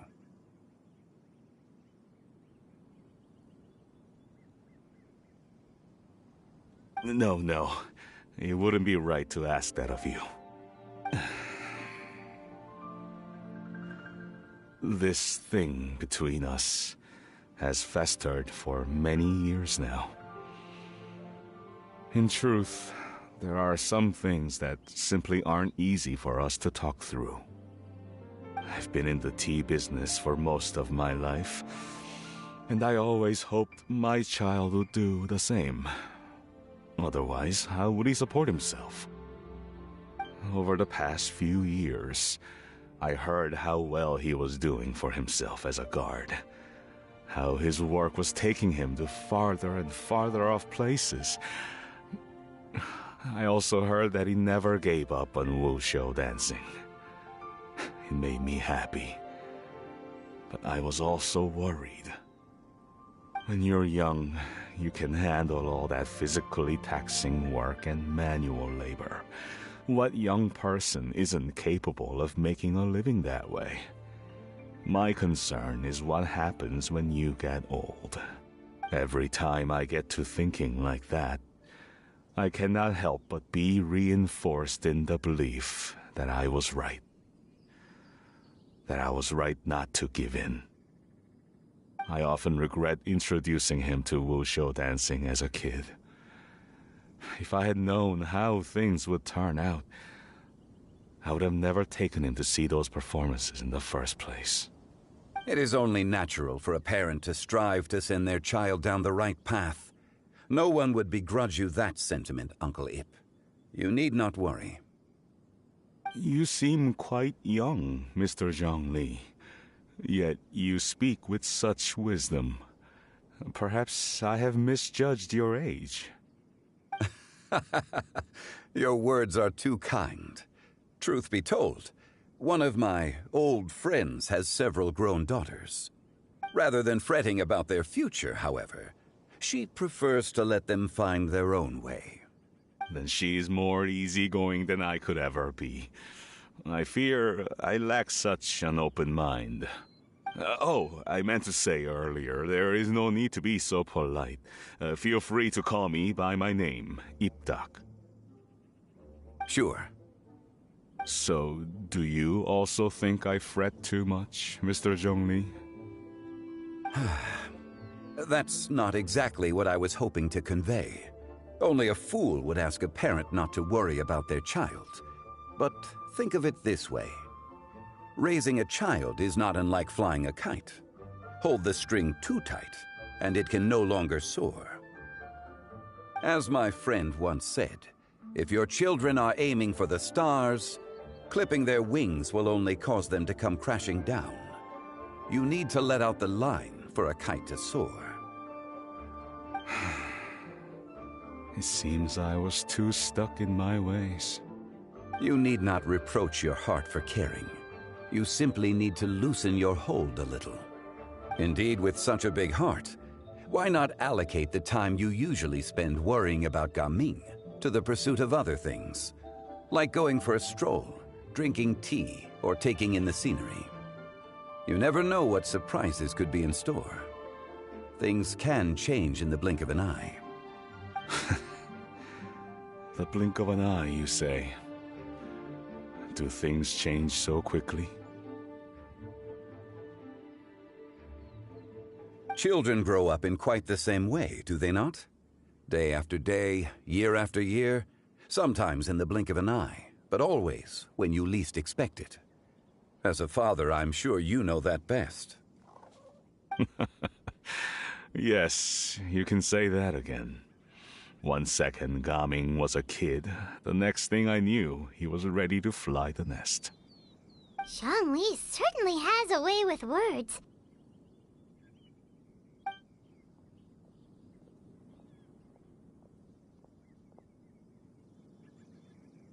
Oh, Gaming is back!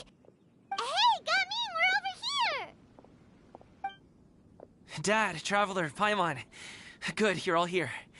Oh, and Mr. Zhongli from the Wangsheng Funeral Parlor? You're here too?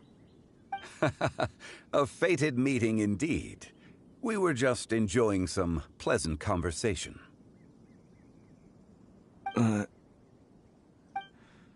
Is everything resolved? Well, you could say that. What does that mean?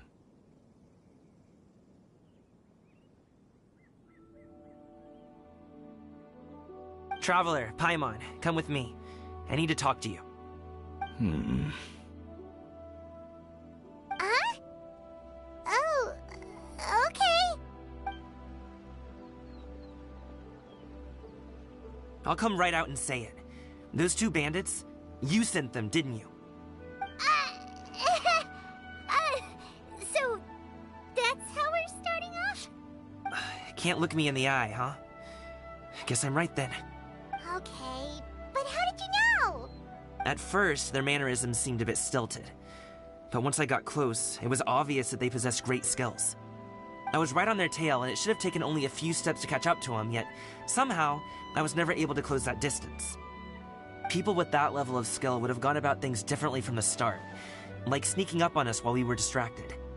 Unless, of course, their real motive was to lure me away from the group all along. Wow, you're pretty quick on the uptake. I just have a lot of experience. I've dealt with many a ruthless bandit in my time, but I've never seen ones like them. In the end, I told them they would make good guards if they ever wanted to get back on the straight and narrow, and that they could hang out with me in Liyue Harbor anytime. You ever consider you might be a little too good at making friends? I'm guessing you guys were trying to help resolve things between my dad and me?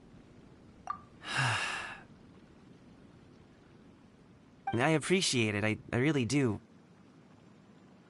But this conflict between us has been going on for a long time. Even if those two were real bandits, and I was able to subdue them and show them what I was capable of, it wouldn't change anything.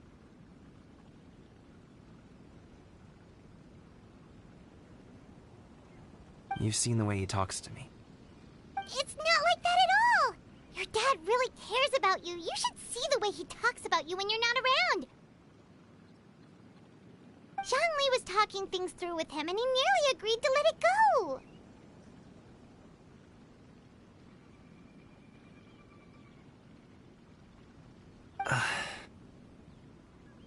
You don't believe us? He won't let it go. He can say as much as he wants to other people, but he won't talk to me. I'm certain of it. You told us you wanted to prove yourself to your dad. Why don't you tell him about all the hard work you've done these past few years? Will that even do anything? I'm not sure talking is enough. You won't know unless you try. Just like how you won't know if something is delicious unless you taste it.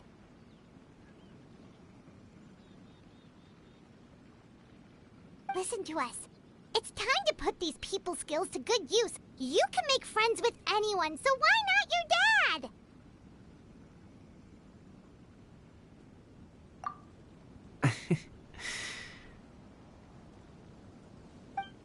I'll do my best. You are very knowledgeable, Mr. Zhongli. I'm impressed. Despite my being in the tea industry for several decades, it seems I still have much to learn about the art of tea tasting. You flatter me. It was nothing but a few humble musings. How much tea have you drank since we've been gone? Ipdak and I have found many a common interest. Our friendship, much like a cup of tea, seems to grow stronger the longer it has to steep. Well said, Mr. Zhongli. Gaming, Mr. Zhongli is very knowledgeable. You should take the opportunity to learn from people like him when you're in the city. Huh? Oh, of course. Zhongli? I have very much enjoyed our conversation, Ipdak, but I, unfortunately, have some unfinished funeral parlor business to attend to. Oh, I hope I didn't keep you. My apologies for taking up so much of your time, Mr. Zhongli. No need to stay on my account. When you're less busy, let's find a time to meet. I'll treat you to dim sum. It would be an honor.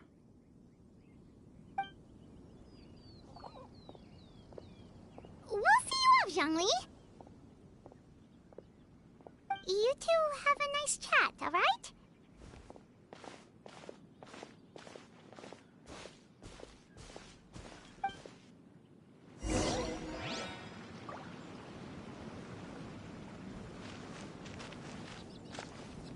Should we sit?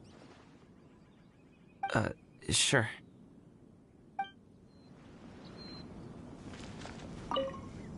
Should we sit? Sure.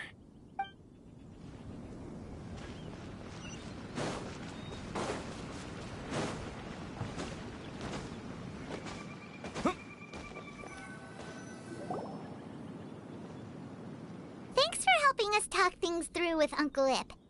Good thing you were able to pick up on what we were putting down. I have been around the both of you for some time now. You could say I have a certain level of expertise in that regard. As for my role in the conversation, think nothing of it. I hardly did anything noteworthy. You never change, do you? Why did you have us walk all this way? Paimon thought we just had to go far enough to be out of earshot. A friend approaches. Hello. Xiao! You're here too? I've been here the whole time?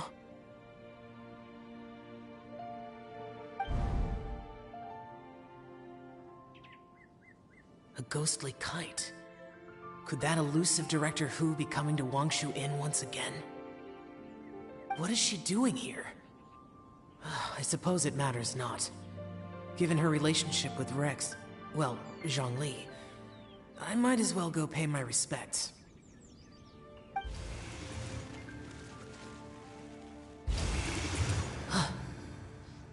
It's you! I thought you were Director Hu. Ah, your arrival is most fortuitous. Do you want to try out this new gadget? The addition of the power source makes the takeoff more stable. It's just that... He seems quite immersed in the study of this device. I fear it's almost too stable. It completely negates the pleasure of seeing one's kite sway with the wind. It's a bit of a shame.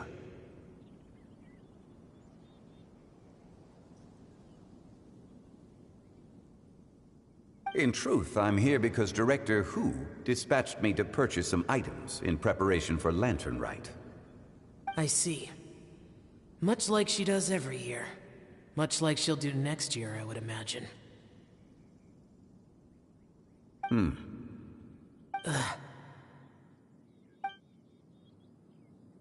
Am I wrong?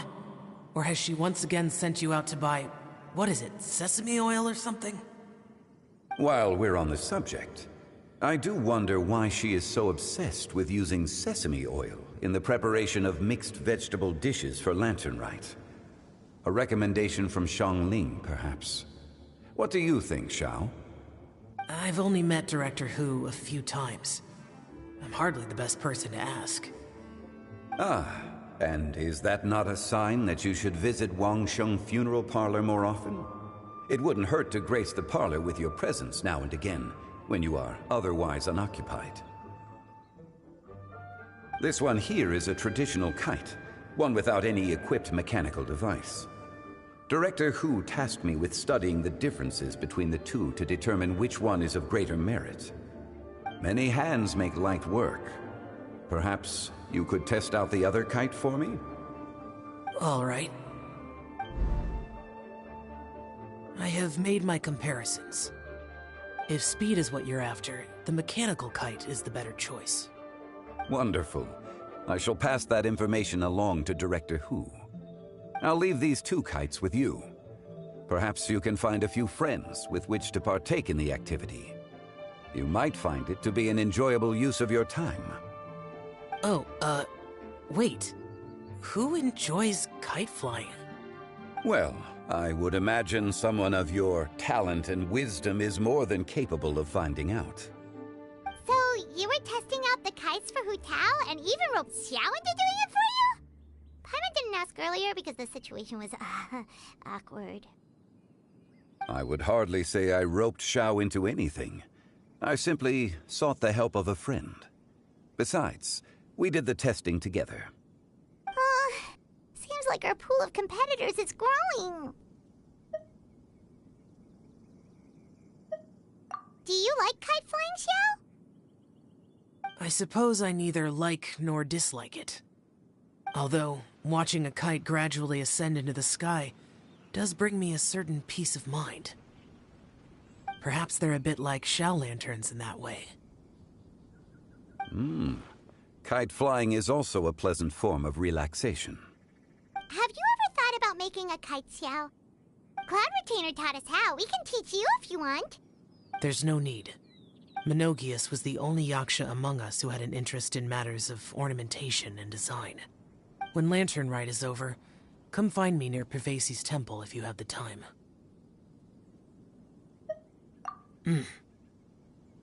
It's getting late. I should go inform Director Hu of our findings. How's she been, by the way? Be sure to say hi to her for us. The last time I spoke to her, she mentioned that she would be visiting Chaoying Village in a few days. If you have the time, perhaps you could also make the trip. If you happen to run into her, you can pass along your regards in person. We'll keep that in mind. Take care, Xiangli. See you later. See you next time.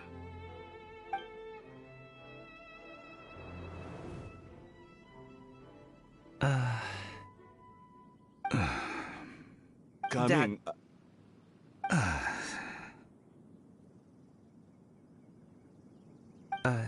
You can go first.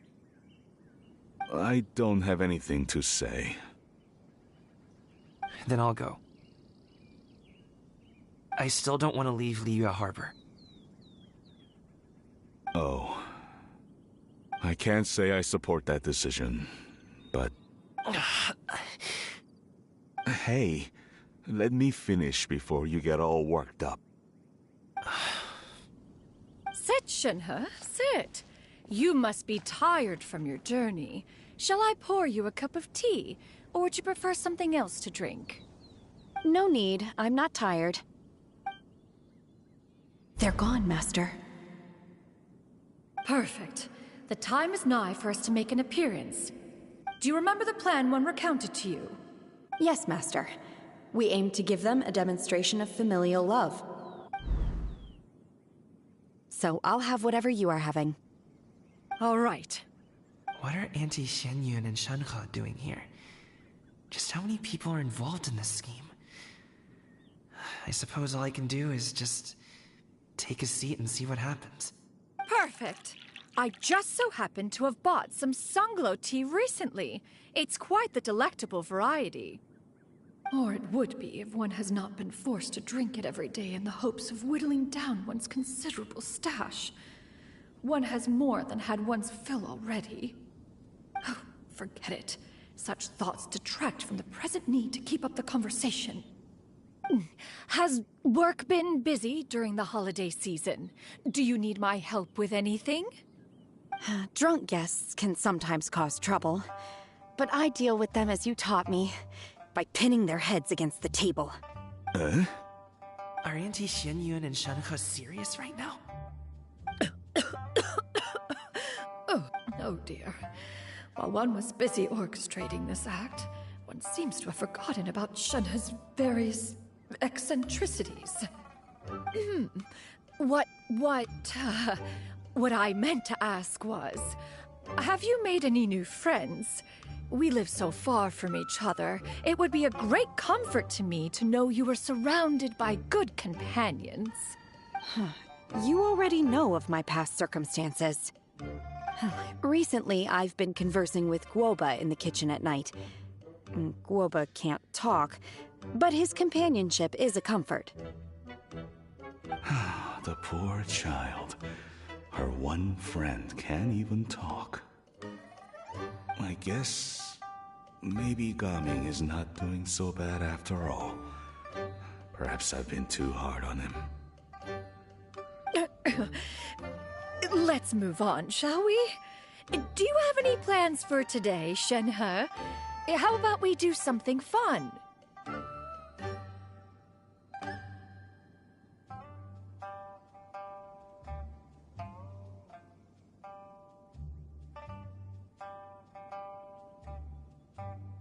That sounds about right.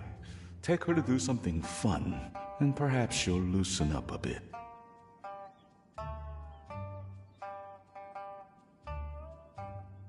Like we used to do when we would carry stones up and down the mountain from dawn until dusk, picking herbs to eat for dinner along the way. If that is what you ask of me, then that is what I shall do.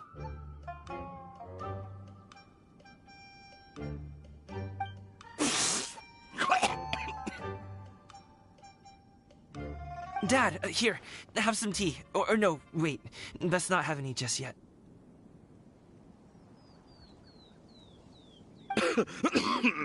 Yeah. I simply can't listen to that any longer. Coming. I'd like to finish what I was trying to say before. I don't support your decision to stay in Liyue Harbor, because living there is too hard on you. If you come home, there will be people to help you. I'm not saying we have to live under the same roof. I know our personalities are too similar to avoid butting heads. But you'll have your entire family around you.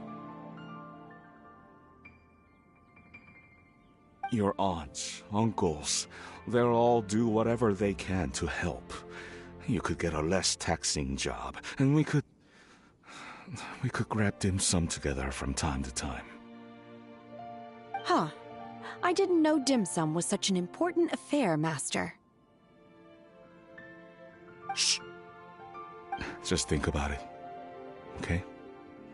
You don't have to decide now. Dad really has changed a lot.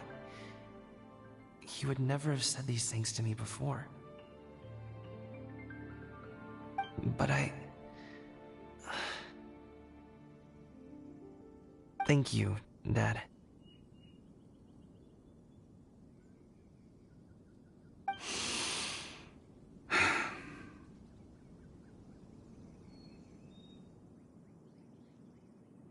It's been long enough, don't you think? Oh, Paimon sure hopes they've made up by now.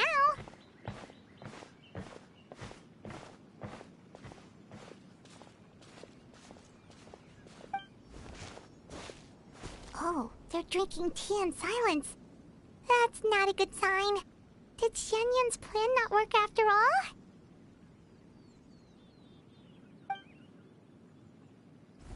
Hey, you two! Paimon's sorry we were gone for so long. We got to chatting with some friends and didn't realize how much time had passed. Perfect timing, actually. We seem to be just about done here. Yep, let's go. I'll get the bags.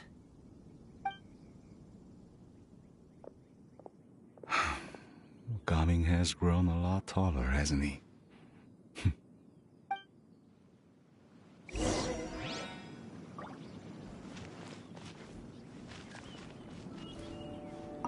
Master, did I say something wrong earlier? I tried to go along with your questions, but when I saw how you and that man reacted, I started to wonder.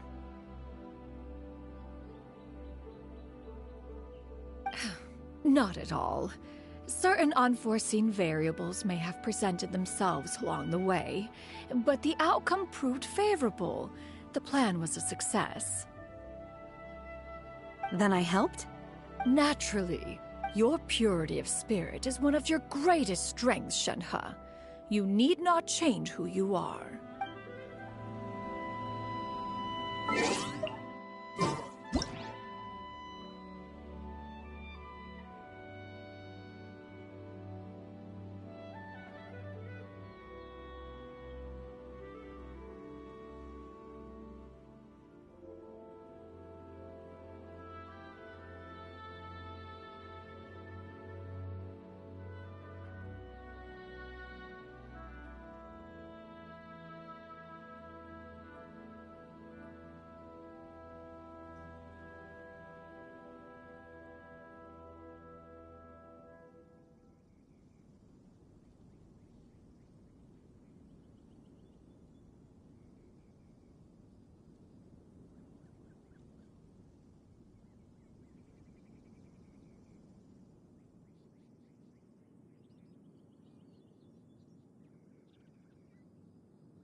You must be Mr. Ip!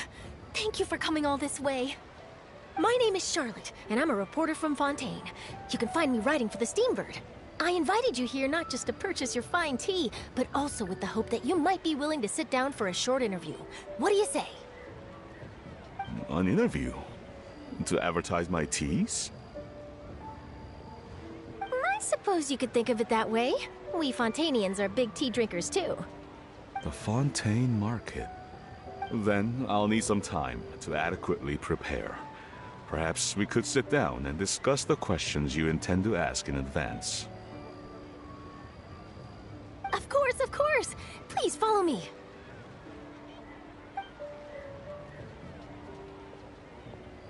Is this person also involved in your plan? And here I thought I had lots of connections.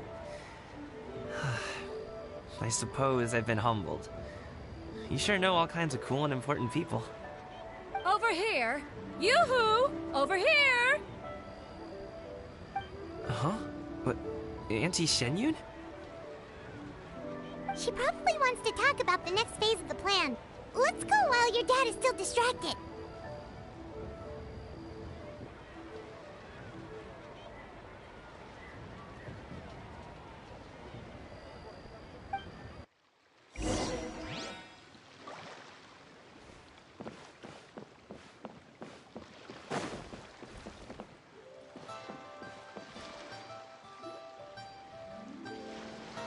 I take it that all is going well?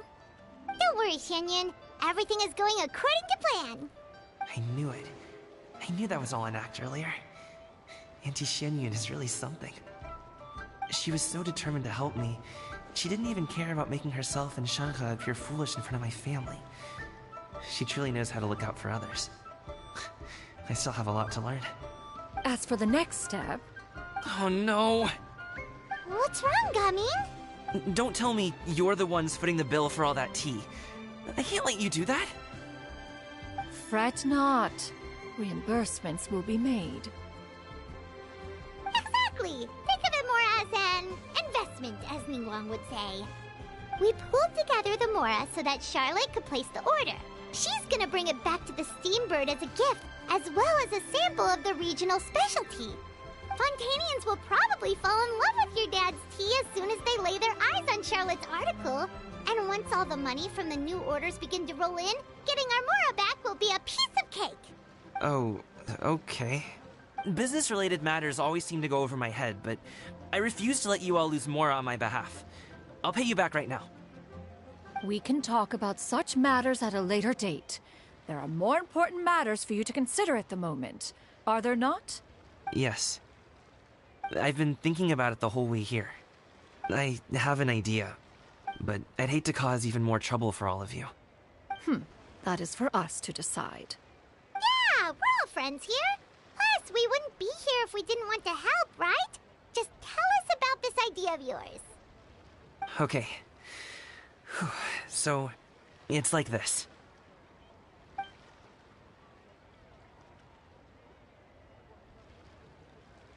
Got it! Just leave it to us. Let's split up and make it happen.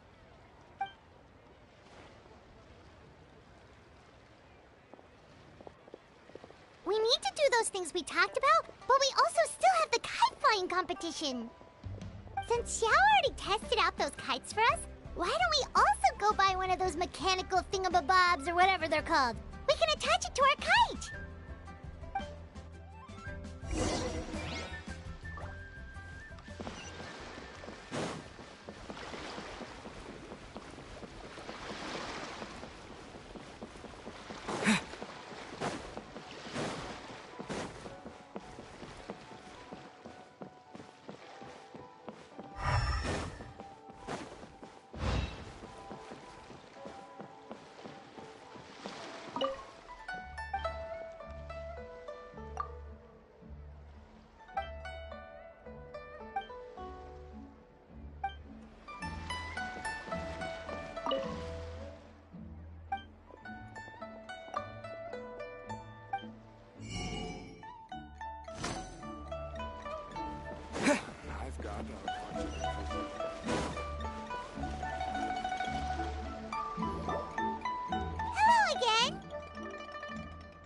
Welcome back! I see you returned from your trip. I really do have to thank you for all your help from before. Thanks to you, my daughter was able to build a kite with her grandmother that very same day. She even wrote a long letter telling me how much she loved it. Oh, you should really be thanking Gaming, not us. I'll be sure to. And are you here to buy a kite? Please, take your pick. Oh, we already have a kite. We wanted to buy one of those, device thingies from Fontaine. Do you sell them separately? Yes. Here you go. Please, take it, free of charge. The directions are in the box. It's not hard to install at all. It doesn't feel right for us to just take it. Well, nor would it feel right for me to take your Mora. Good luck in the kite flying competition. I'll be rooting for you. All right then, thank you.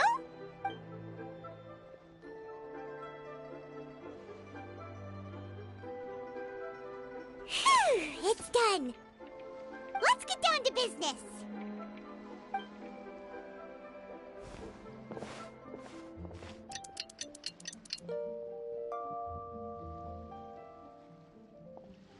Looks like we finished everything we needed to do.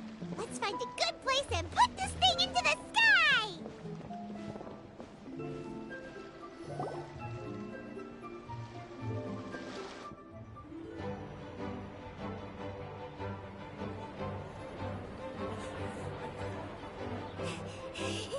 Chi-Chi, we're almost there. Okay.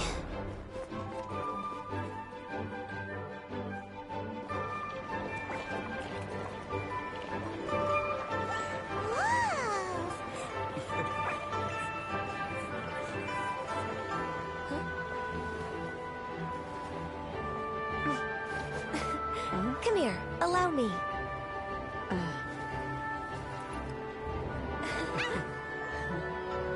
The lantern rite is as festive as ever!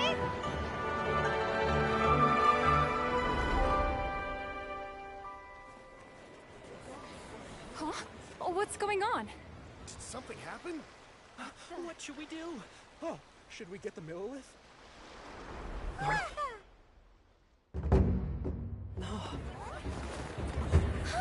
What's that?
Have I taken that many pictures already?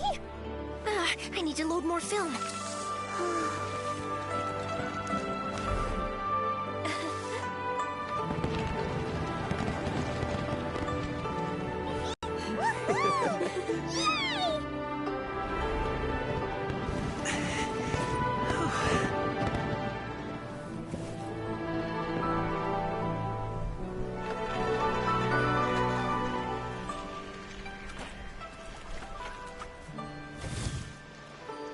Wait, the wind.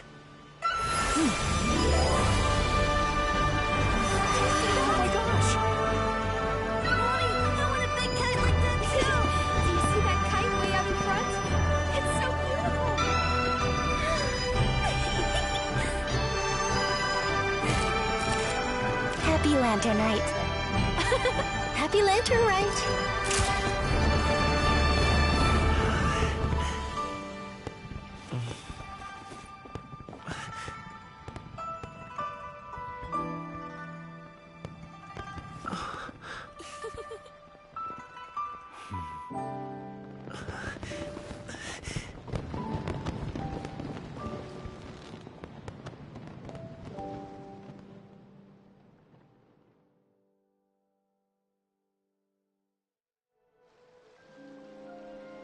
Gobby's performance was so cool, Paimon almost wanted to join in! You saw that, right, Traveler? Let's go find him! Oh! He's over there! Talking to his dad!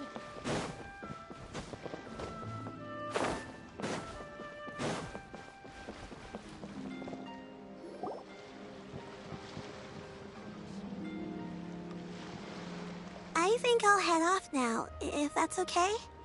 Thank you, little girl. Do you want us to walk you back? No need, no need. Master is waiting for me right over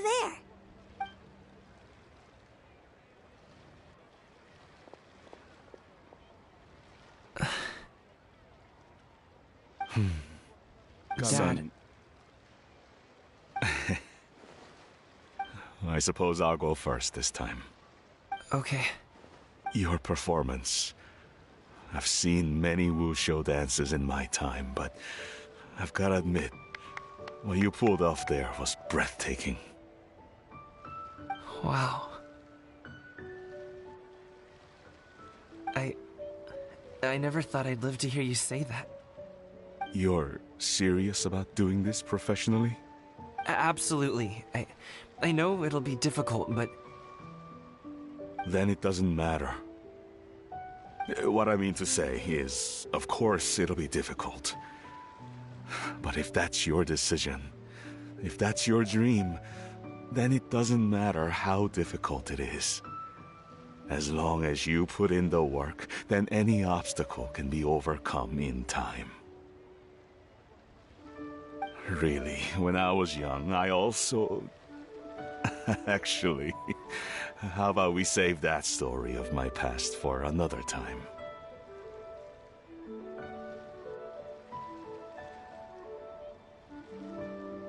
All I really want to say is, I've changed my mind. And much like this kite, you also deserve to soar to new heights. Dad. Son. Son?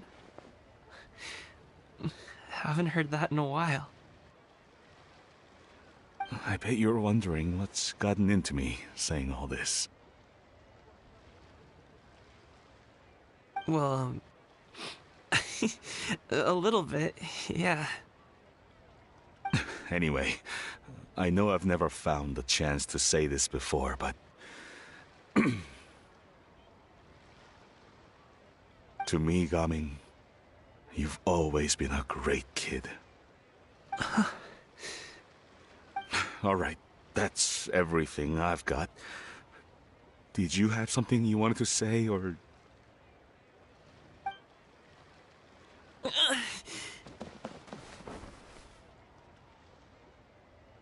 Seeing the two of them talk things through like this really gives Paimon a sense of accomplishment.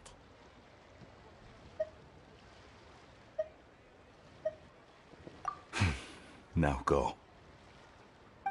Over there. Your friends are still waiting for you. Huh? But you came all this way. I'll be staying in Liyue Harbor for a bit longer. When you have time, we can grab dim sum together. Your treat, right? Dad, honestly. Go. Okay, then I'm off. See you soon.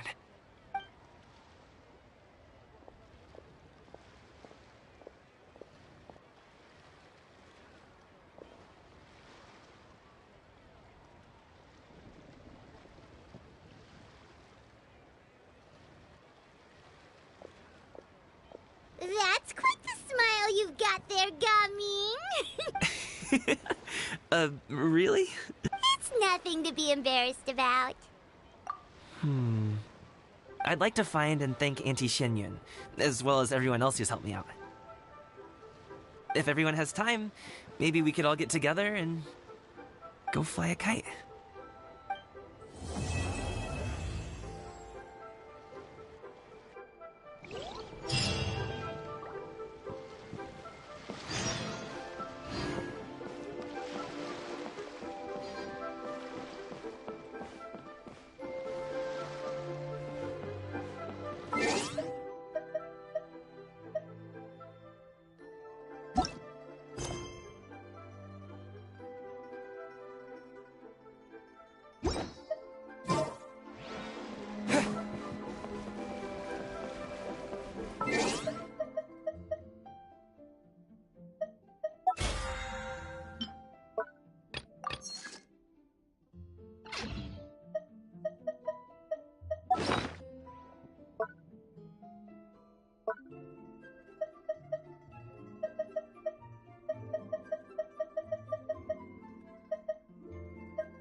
Oh, Paimon almost forgot! Didn't Zhongli say Hu Tao was also planning on spending some time in Xiaoying Village?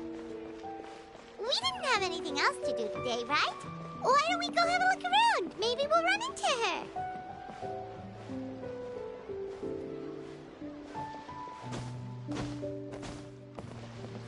The wind rises.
keep this close.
Squall and Fury!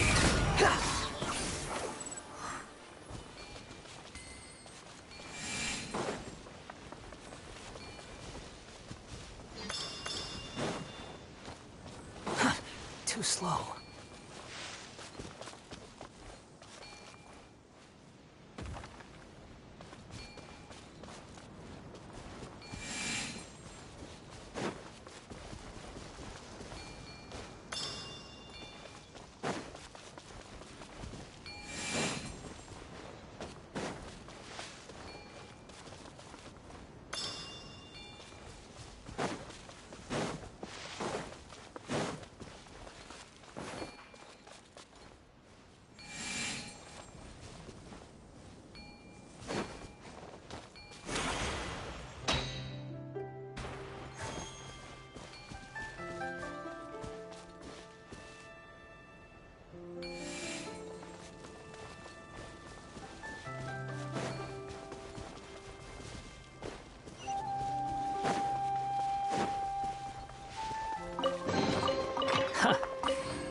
Behold!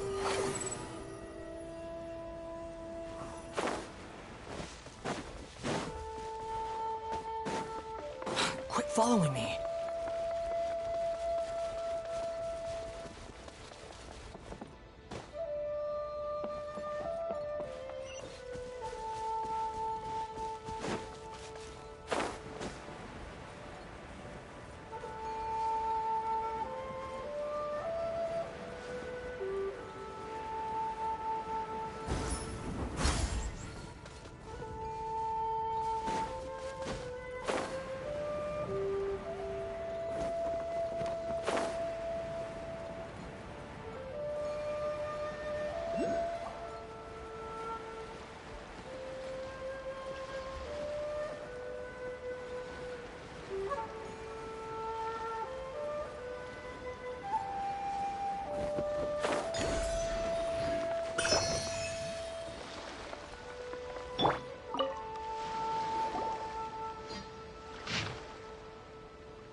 Terra Smash!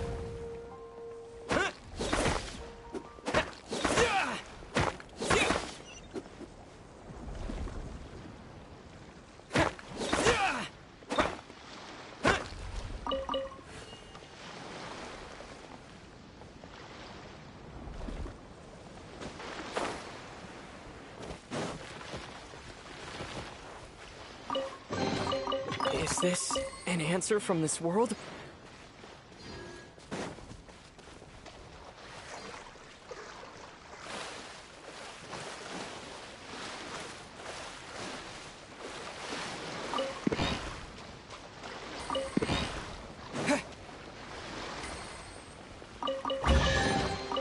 Is this an answer from this world?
The wind rises.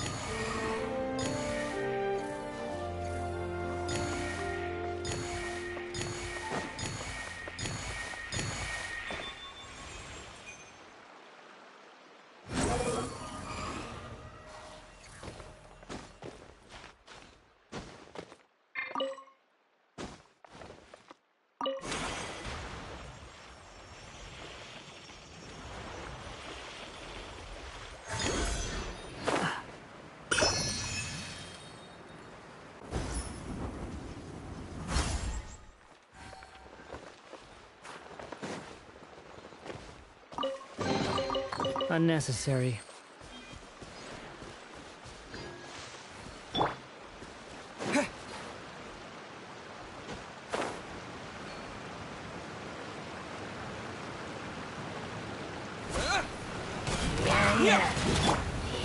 Let's nip that in the bud. And shroud!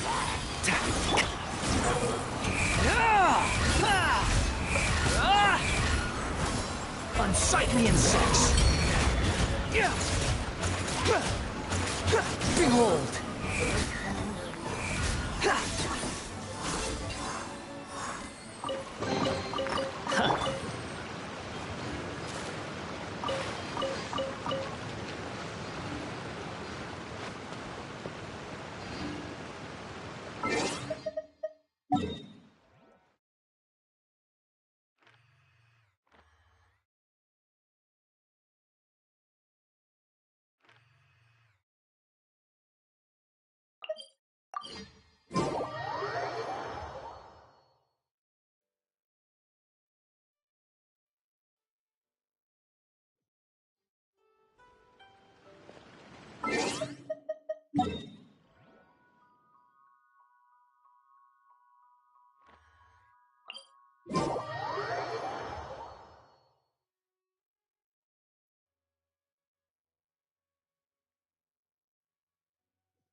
I'll keep this close.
Terra Smash! The wind rises. One with the forest. Yeah.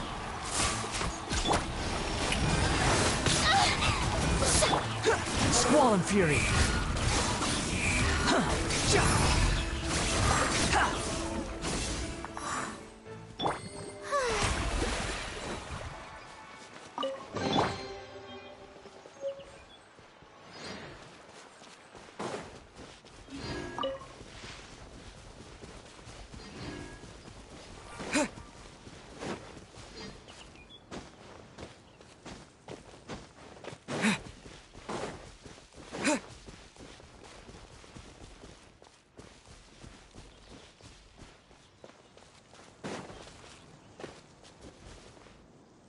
The wind rises.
Squall and Fury.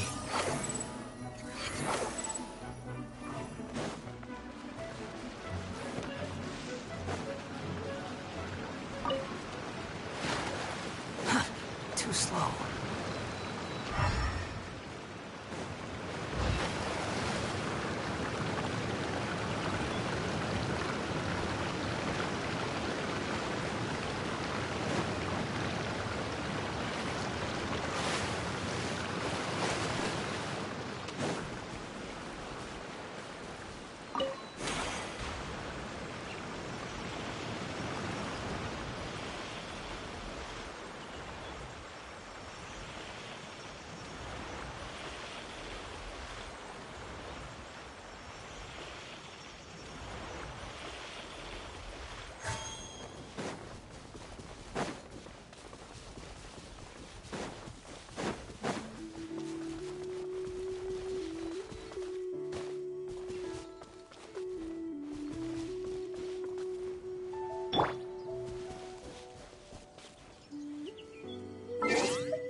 mountain air is so refreshing. It makes Paimon feel like she could float around all day and never get tired. Cream! Gummies! Fuel fruit! Huh? Did you hear that? Sunshine! Blue skies! Good vibes! Right? So Paimon wasn't just hearing things. That voice sounds really familiar. Well, we've got the time. Why don't we go check it out?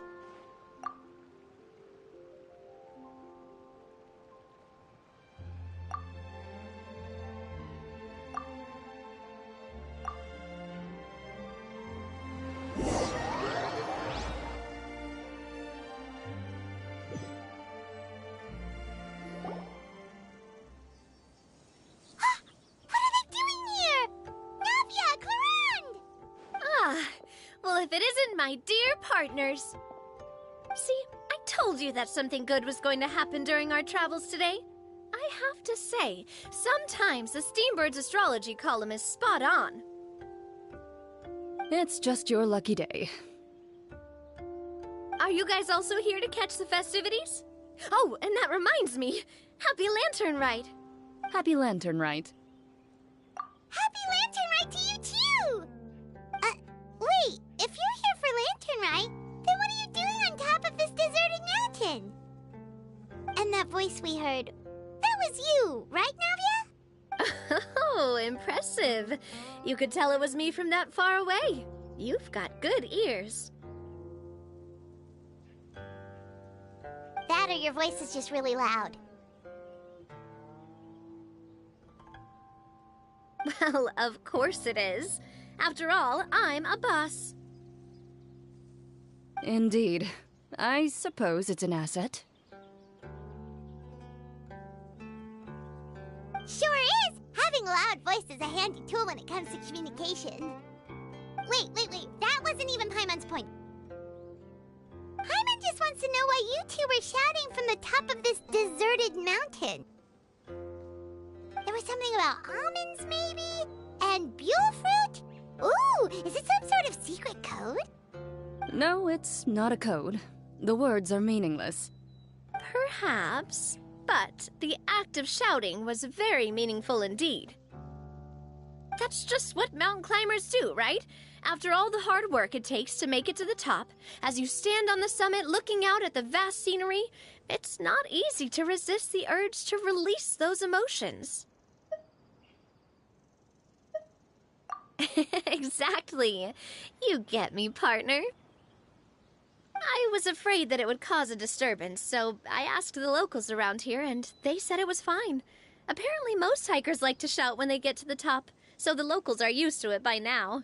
So, you see, it's not just me. I guess everyone shouts from the top of a mountain at some point in their life. Speak for yourself. When you're stressed, don't you ever just get the urge to do something for no reason? Not really. If I ever get stressed, I just go hunting. Oh, that's a pretty good way to relieve stress. What I choose to hunt depends on my mood. Huh? Anyway, why don't you two give it a try? Shout anything you want. It's a real stress reliever. As long as Paimon has clothes on her back and food in her belly, Paimon doesn't think there's any stress that needs relieving.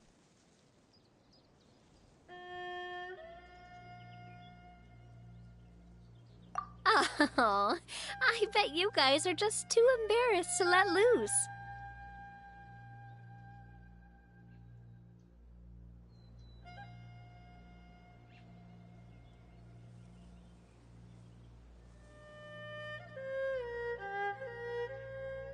No need to be shy. Even Farina was shouting from the top of this mountain earlier. Huh?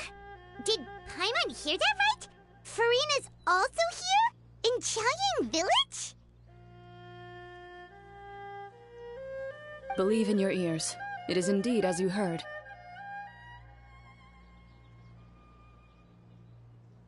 Actually, the reason we climbed this mountain in the first place was also because we heard the sound of shouting.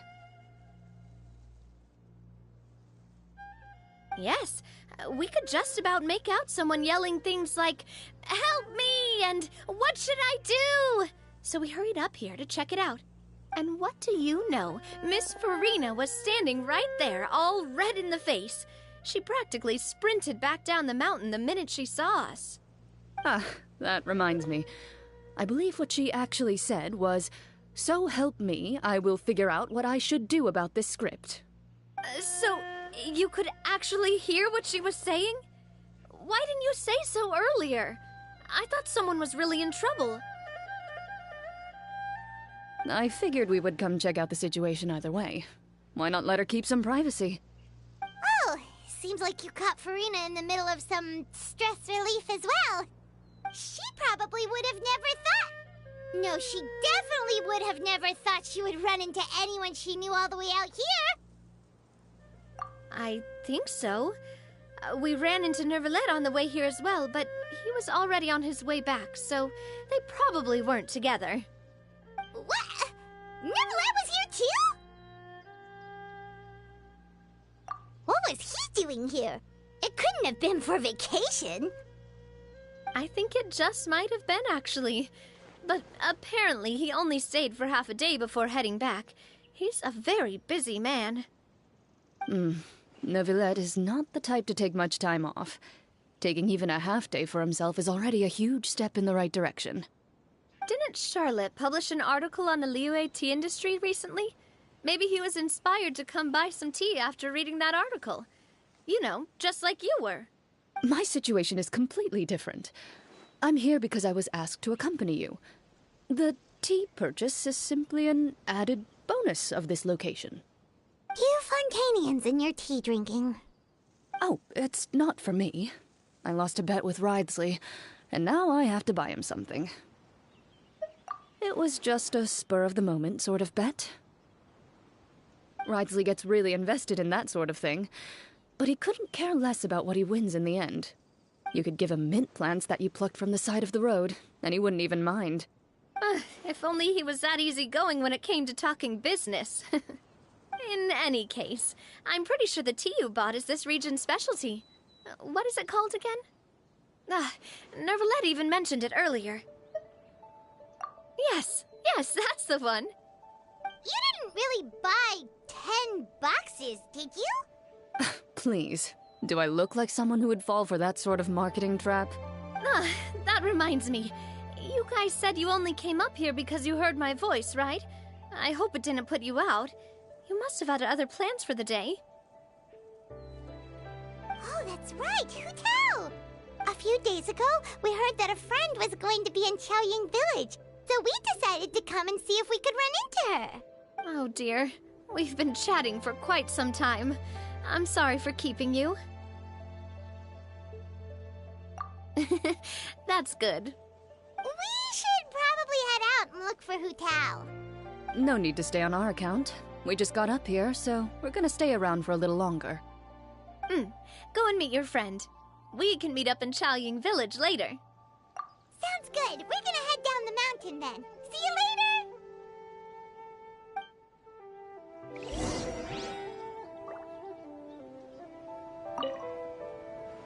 What do I have to do to get you to yell from the top of this mountain? Name your price. You really want to hear it that bad, huh? I'm just curious is all. I have a feeling you'll say something amazing. I will pass. I prefer to let actions speak louder than words.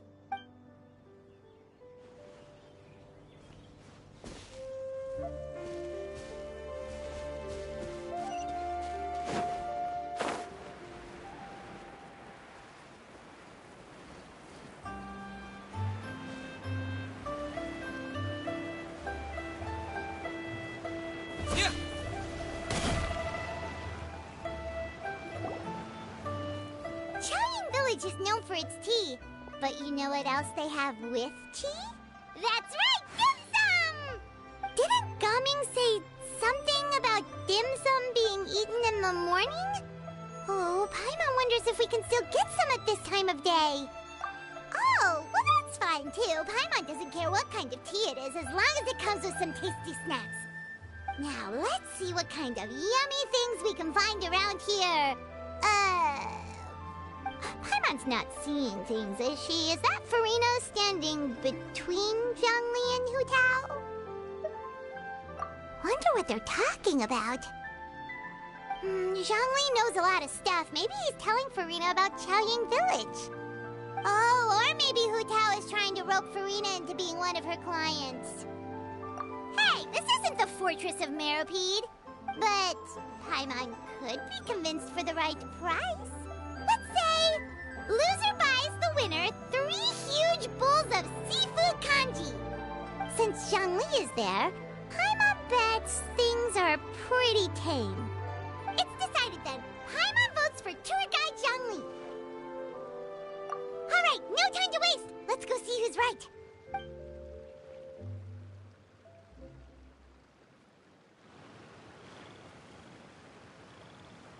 Good afternoon, Hu Tao, Zhongli, and Farina! Oh, great. Now Paimon's shouting too. Oh, well, aren't you a sight for sore eyes? Seems like our luck just keeps on growing. That we were able to meet you both without prior arrangement must mean that this is quite the serendipitous meeting indeed. Huh? Oh, so both of you are acquainted with the Traveler and Paimon then?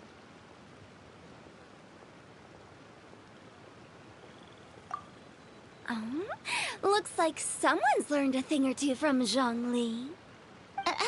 I must admit, I am a bit surprised to see you here, Traveler. But seeing as you're a hero who's been all over to that, it makes sense that you would be well-traveled and well-connected. Since we have found ourselves in each other's company within this fertile land, allow me to take this opportunity to wish you a happy Lantern Rite. It appears you have been to Fontaine then. Given your proclivity to spread good deeds wherever you go, it's no surprise that you would make the acquaintance of a celebrity as illustrious and celebrated as Miss Farina. That's quite high praise. What I mean to say is, you flatter me, Mr. Zhongli. Although I've built up a certain following within Fontaine, it is no reflection of strength or wisdom. I stand before you right now as nothing more than an ordinary traveler in search of beautiful scenery and creative inspiration. There is definitely more to Mr. Zhongli than meets the eye. I could tell as much from our conversation earlier. Given his breadth of knowledge on both academic and worldly matters, there's no way he hasn't heard about what happened in Fontaine. Is he just feigning ignorance for my benefit? No. You're no common tourist. I simply won't have you talk about yourself that way. Oh, does that mean Hu Tao also knows? You may not have heard, friends, but... Miss Hu Tao... Miss Farina is now one of my esteemed clients. Yep.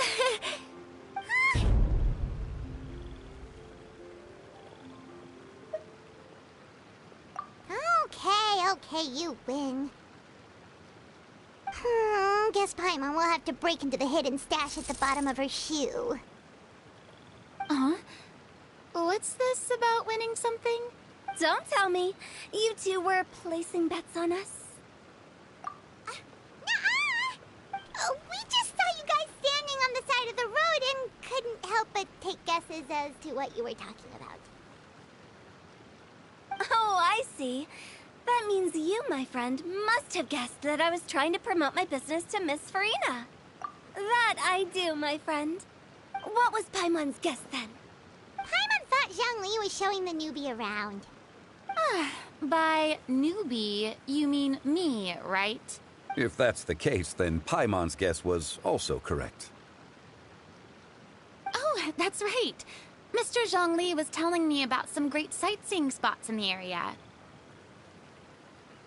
Ha! You see? Paimon was right too! Since both of our guesses were right, there can't be a winner or a loser. Hey, don't be upset, Traveler. You buy Paimonable, and Paimon will also buy you a bowl. As for the third bowl... Since I was the subject of the bet, perhaps it should go to me?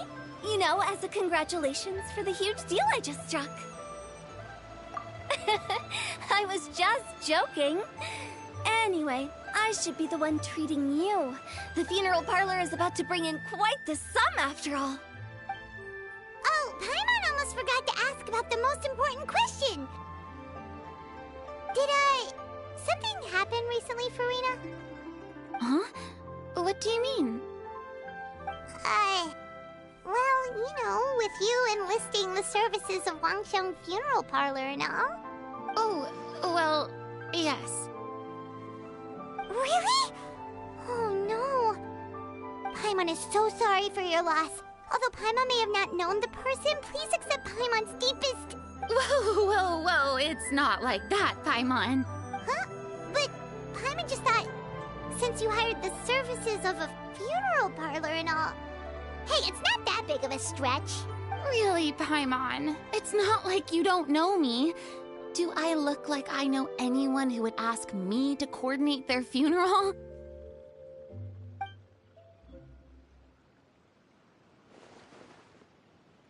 Miss Hu Tao is simply helping prepare some props for my Not too long ago, I read a collection of horror stories from Liyue. The content was spectacular. In fact, I still feel the need to sleep with the light on even now. Anyway, that's not the point. Now that Fontaine's biggest star has returned to the stage, I figured it's about time the industry enjoyed a breath of fresh air. Hey, that's pretty good. I'll have to remember that for my ad posters. Oh, Paimon sees. That makes a lot of sense. So, did you come to Liyue just to enlist the services of Wangsheng Funeral Parlor? Well, not exactly. My original plan was to just relax and enjoy the sights. But then I ran into Miss Hu Tao and Mr. Zhongli, and well, you know the rest. I suppose it was meant to be. It was a fated meeting indeed. Zhongli sure loves his lofty turns of phrase. But if you ask me, it's all thanks to that man who stopped to ask for directions. Oh? Who was it? It's someone you know. Wanna take a guess? What? How did you guess that on your first try? Very impressive, my friend. Your guessing game is spot on today.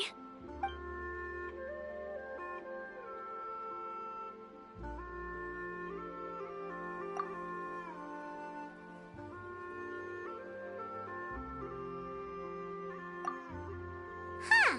Paimon never thought Neuvillette would be the type to get lost. I'm sure he didn't get lost. Even I was able to find my way to this place without any trouble. He was already getting ready to leave by the time I arrived. He just wanted to ask someone about the quickest way to get back to Fontaine. Yup, that's exactly what he asked. This area is full of mountains and rivers. It's normal to not know the fastest route. So, were you the one that pointed him in the right direction, Hu Tao? Of course. I'm also a guide of sorts, you know. So naturally, I also have a great sense of direction. But, speaking of your friend... What about him? He doesn't get out much, does he? No wonder. He was stiff as a board and way too polite. I would have never guessed he was here on vacation if you hadn't told me. All in all, he was only here for half a day. I'm pretty sure he is the only one who would consider that to be a vacation. Oh? This gentleman you speak of must keep a demanding schedule. I'm sure he does. You didn't see him, but he was dressed like he was about to attend some important meeting. It wasn't anything like what someone would wear on vacation. Is that so? Wait, you didn't see him, Zhongli? Unfortunately, no. At the time, it appeared as if Director Hu and Miss Farina were having quite the productive conversation. I know matters of business can take much discussion, so I decided to fetch some tea for them. What a shame. That gentleman seemed like a sophisticated sort of guy. I actually think you two would have hit it off. Is that so?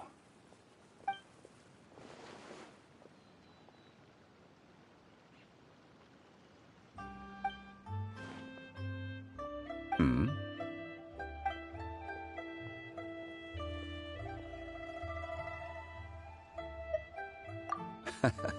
To borrow Miss Farina's turn of phrase, perhaps it just wasn't meant to be. Well, with the Traveler around, I'm sure you'll have a chance to get to know each other at some point.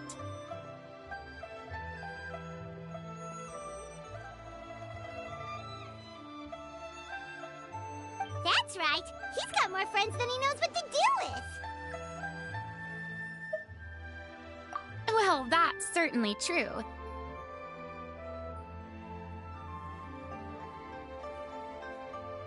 Oh, that reminds me. If you get the chance, you should try and talk to Nervalette into loosening up a bit.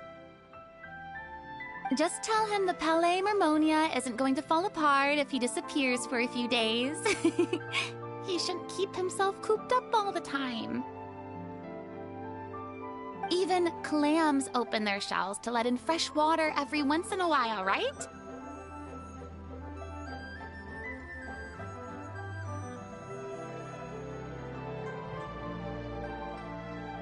If he's really that much of a stickler for protocol, he can fill out a leave of absence request. He'd have to approve it himself since he handles that sort of thing now, but you know what I mean. Seems like this gentleman is also in charge of something pretty important.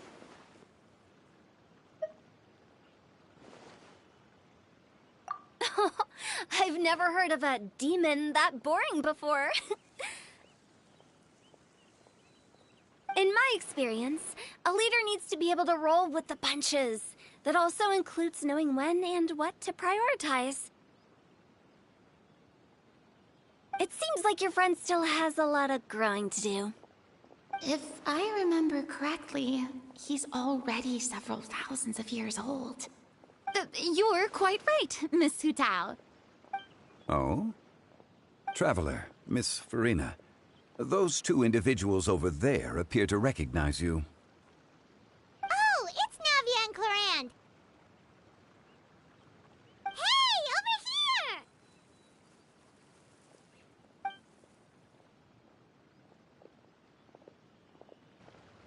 We saw you all chatting over here, and we're wondering if we could join in. Please, excuse the interruption. Oh, so polite. No apologies necessary. Any friend of the Traveler and Miss Farina is a friend of mine. Ah, straight to the point. I like it.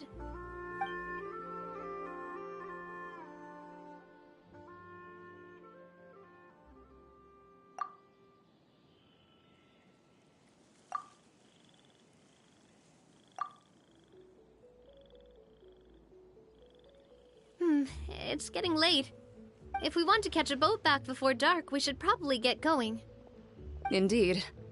Then, Miss Farina. Oh, yes? When are you planning to head back? Do you need us to escort you? Oh, I don't think that will be necessary. I mean, you're not my subordinate anymore. You don't need to look after me. I didn't mean it that way. It's normal for friends to travel home together if they run into each other on the road.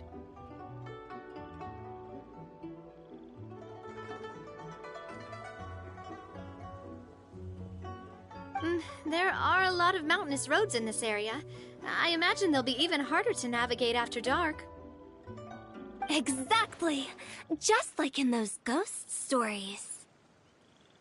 8 paths converge in a wood. Beside them an old house is stood. If you dare to go inside, not a soul will greet your eye. But if you take a closer look, there may be something you mistook. A candle flickers to and fro, yet there is no wind to make it so. What is its secret? What could it mean? In this wood, where mystery screams.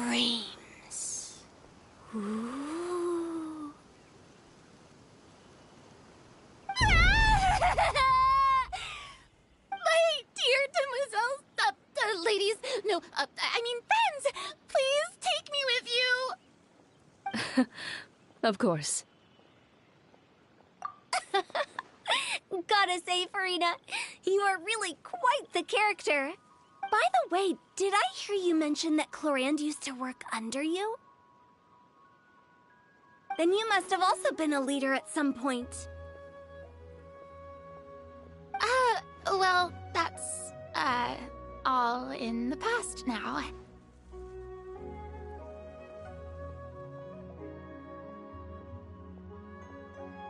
Besides, being a leader is hard. It wasn't the right job for me.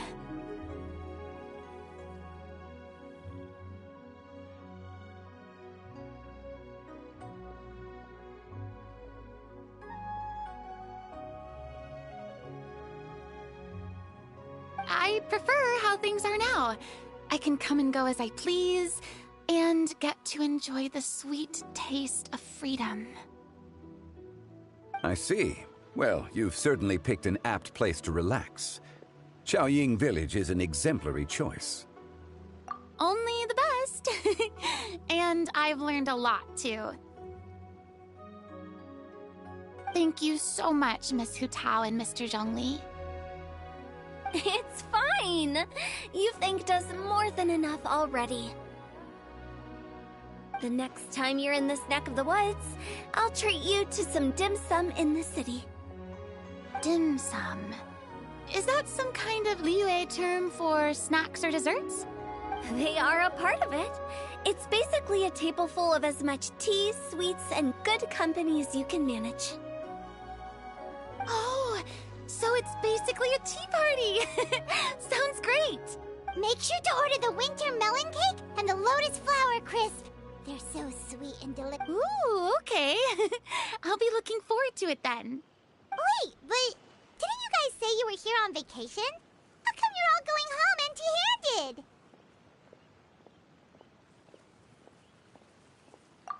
Of course I am. I bought tons of fun things to bring home with me. A kite, a parasol, a little tin frog that jumps. Oh, and a stuffed toy of a mythical beast.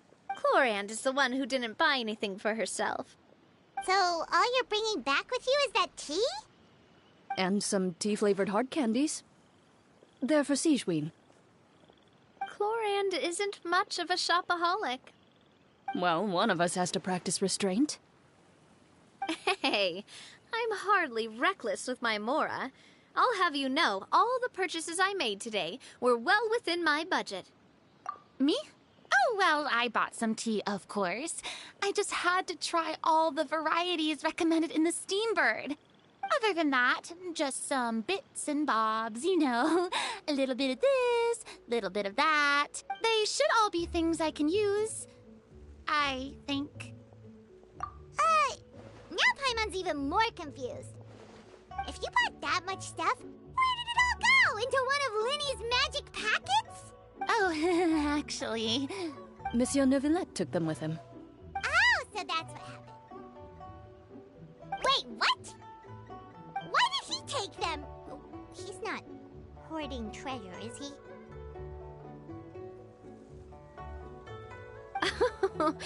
That's quite the imagination you've got there, Paimon.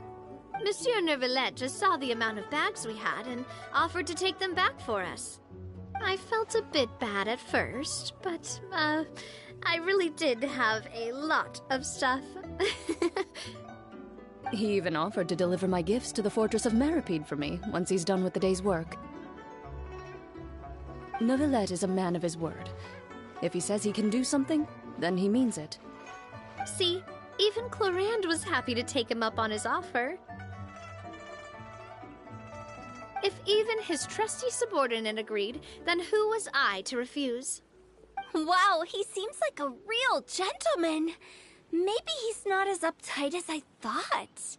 If only the funeral parlor had an employee as thoughtful, proactive, and responsible as him. Right, Zhongli? Indeed.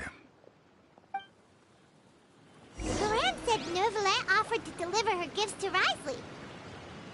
So if we go to the entrance of the Fortress of Meripede, maybe we'll run into Neuvillette. But we don't know exactly when he'll show up. Drinking tea, listening to opera. Oh, that reminds me. A new year of work is about to begin. If there's anything you want to talk about, Zhongli, you know you can come to me. I'm all ears. Does the director have any concerns? It just seemed like you were a bit preoccupied today, and much less talkative than usual. You barely said anything other than, "Is that so?" and "Indeed." If you ask me, I'd say you're having a midlife crisis. You're getting to be around that age after all. Is that so? Ugh. I jest. Given its distance from the city, Chaoying Village enjoys a much slower pace of life. Surrounded by such peace and tranquility, I also seem to have developed a proclivity for inactivity. I apologize for making you worry. I see. What do you think, Traveler? Is this atmosphere putting you in a lazy mood too? Wow, you are getting really good at these kinds of lines. Indeed.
Behold!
Squall and Fury.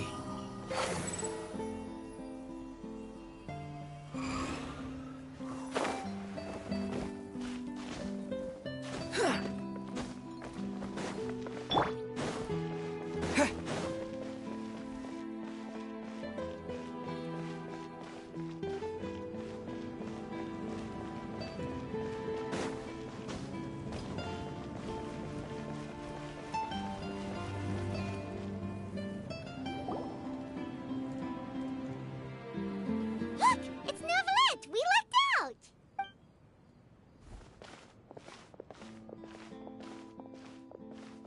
Oh, it's you. It has been some time since our last meeting. Few people frequent this location.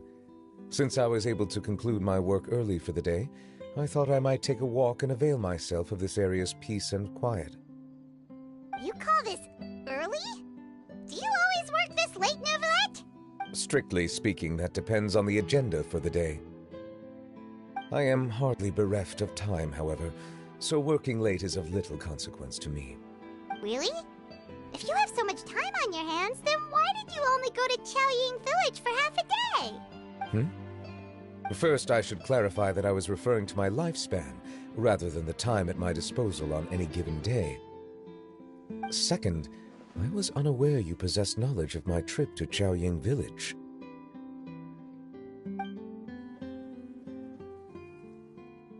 I see. Thank you for informing me.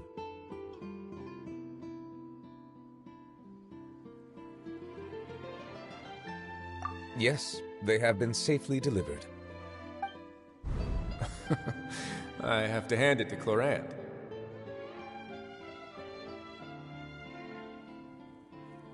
Just a simple gift delivery, and she has the great and mighty Udex at her beck and call. I was just passing through. It was merely an act of convenience. All right. Then I hereby confirm receipt of the goods on behalf of the staff of the Fortress of Meripede. A verbal receipt of confirmation? Is such a formality really necessary for a small matter such as this? Guess not. This quantity of tea, though, seems a little excessive for a gift, don't you think? Before you know it, they'll start accusing me of taking bribes. About that. Much of that is my own excess, I'm afraid. Oh? Why? What happened? It was buy 10 boxes, get half off. Ah, that explains it then. Well, go ahead and leave them to me. I'll get through this stash as fast as I can. You have my thanks. Oh, there's something else I'd like to give to you. This is a stone slate, engraved with a symbolic design.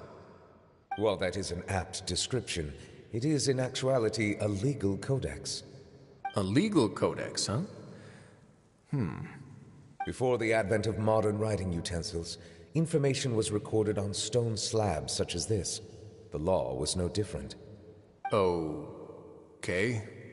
Since ancient times, the scales of justice have symbolized the fairness and impartiality of judiciousness. As a tribute to that sentiment, this slate was designed after a traditional legal codex and engraved with a symbol instead of text.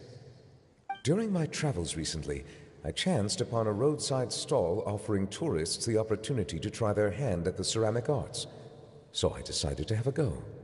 We joked with Clorant some time ago about gifting you a legal codex. So, here you go. Ah, so that's what this is about. I did not expect you to remember it as well. In any case, I hope this can be considered as a reasonable attempt to join in on the banter. It is a very good attempt.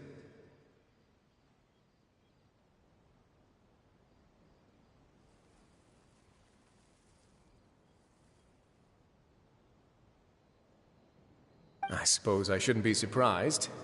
Even your sense of humor centers around the law. That's an impressive level of commitment.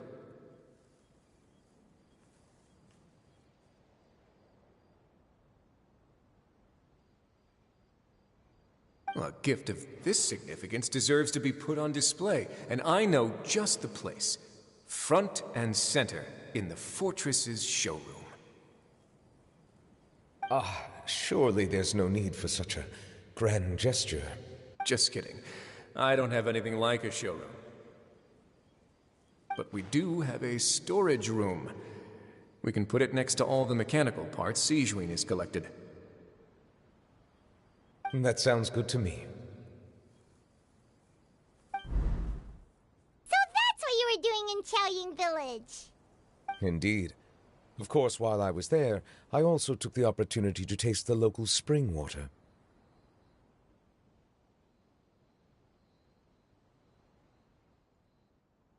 The aftertaste is much purer than what I have delivered to me in Fontaine.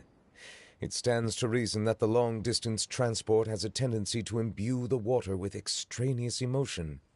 If you want to experience the true flavor, you simply have to go to the source. Perhaps I should organize some time off to do the same elsewhere. Then we are of the same mind. It appears my desire is justified. If you say so, you don't have to justify a vacation, right? You can just take one. After all, you're hardly bereft of time. You can do whatever you want. You're quite right. I suppose I suffer not from a lack of opportunity, but rather a lack of inspiration.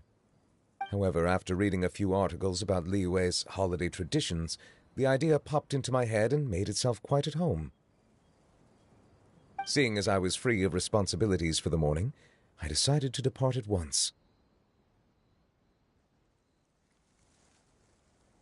Refreshing. My spontaneous outing seemed to inspire quite a few other spontaneous decisions as well.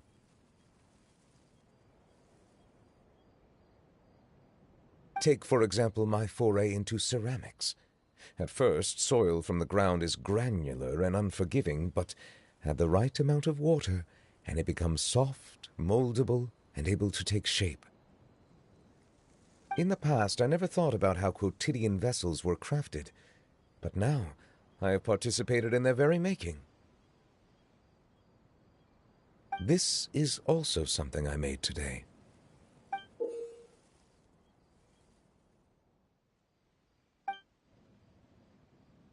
That's a ladle?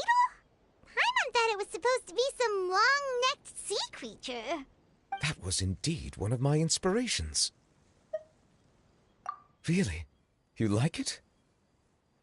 To tell you the truth, given your unexpected arrival, I find myself quite unequipped to give you the welcome you deserve. Around such an important holiday such as this, human custom would dictate that gifts should be in order. But I'm afraid this is all I can offer, if you'll have it, that is. That is precisely why it would do me such a great honor if you accepted.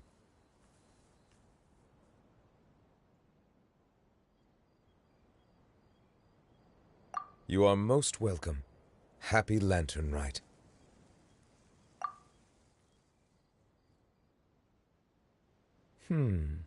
Approve a leave of absence request for myself. That sounds like it could easily lead to a vicious cycle of self-indulgence, something which couldn't be in further violation of protocol. But I suppose I understand her point. My proclivity to refrain from personal outings does in part originate from a sense of responsibility toward my duties. But it is also due to a lack of desire to engage in the human world. But now I see that the human world is indeed full of many interesting places to discover.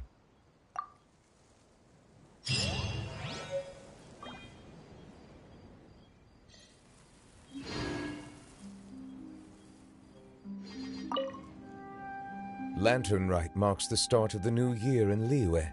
In the spirit of the season, then, I wish you a year of success as vast and endless as the open ocean.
say that I forgot I was streaming because I'm tired, and I'll do the events tomorrow, but that's about a good amount of lore for today. Wait, where did he go? Where did Nuvolet go? He was right there.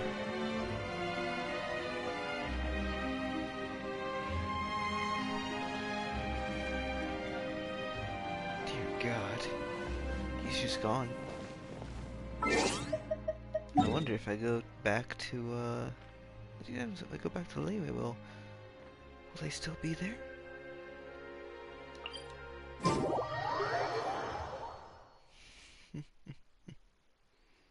But I gotta get back to finishing this tomorrow.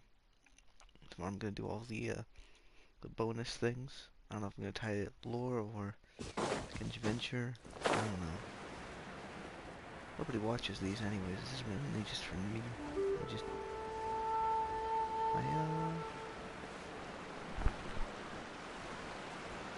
It's already been 2 years since I don't want to fight people. I would end up fighting people if I ended up talking too loudly. So, did a really good track. Never really focused on it till now.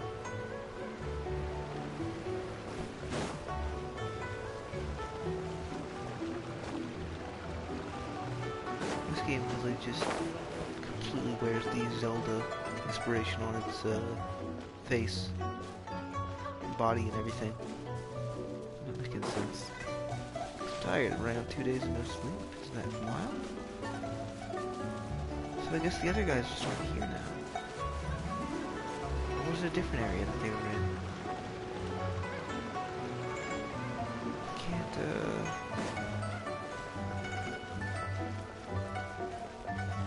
that's odd.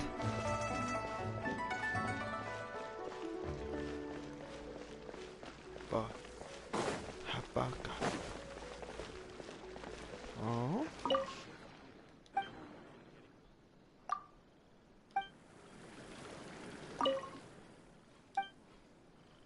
Touch the tea basket. There ain't no tea basket.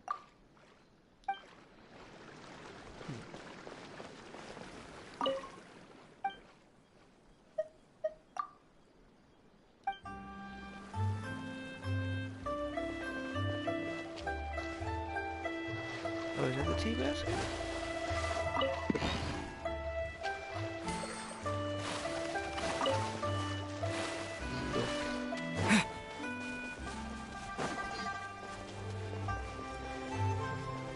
I just realized something was over 10 years ago.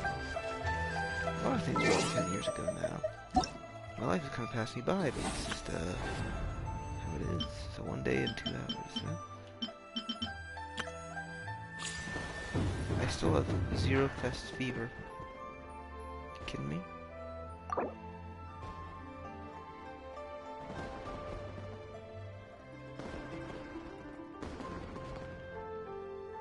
Okay. I'm surprised the one guy didn't appear at all. This guy.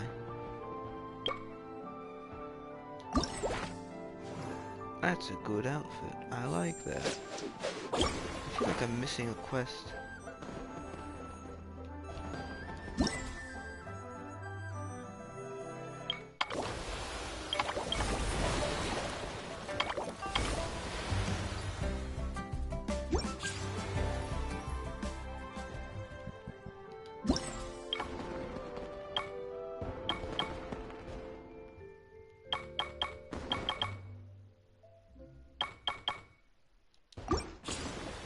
Oh, that's odd. Sounds like there'd be more. Maybe there will be eventually. Right now, there isn't. So let's go to the events. Gotta do this one. Gotta do this one. That's what I gotta do tomorrow. Okay. So I will bid you adieu for tonight.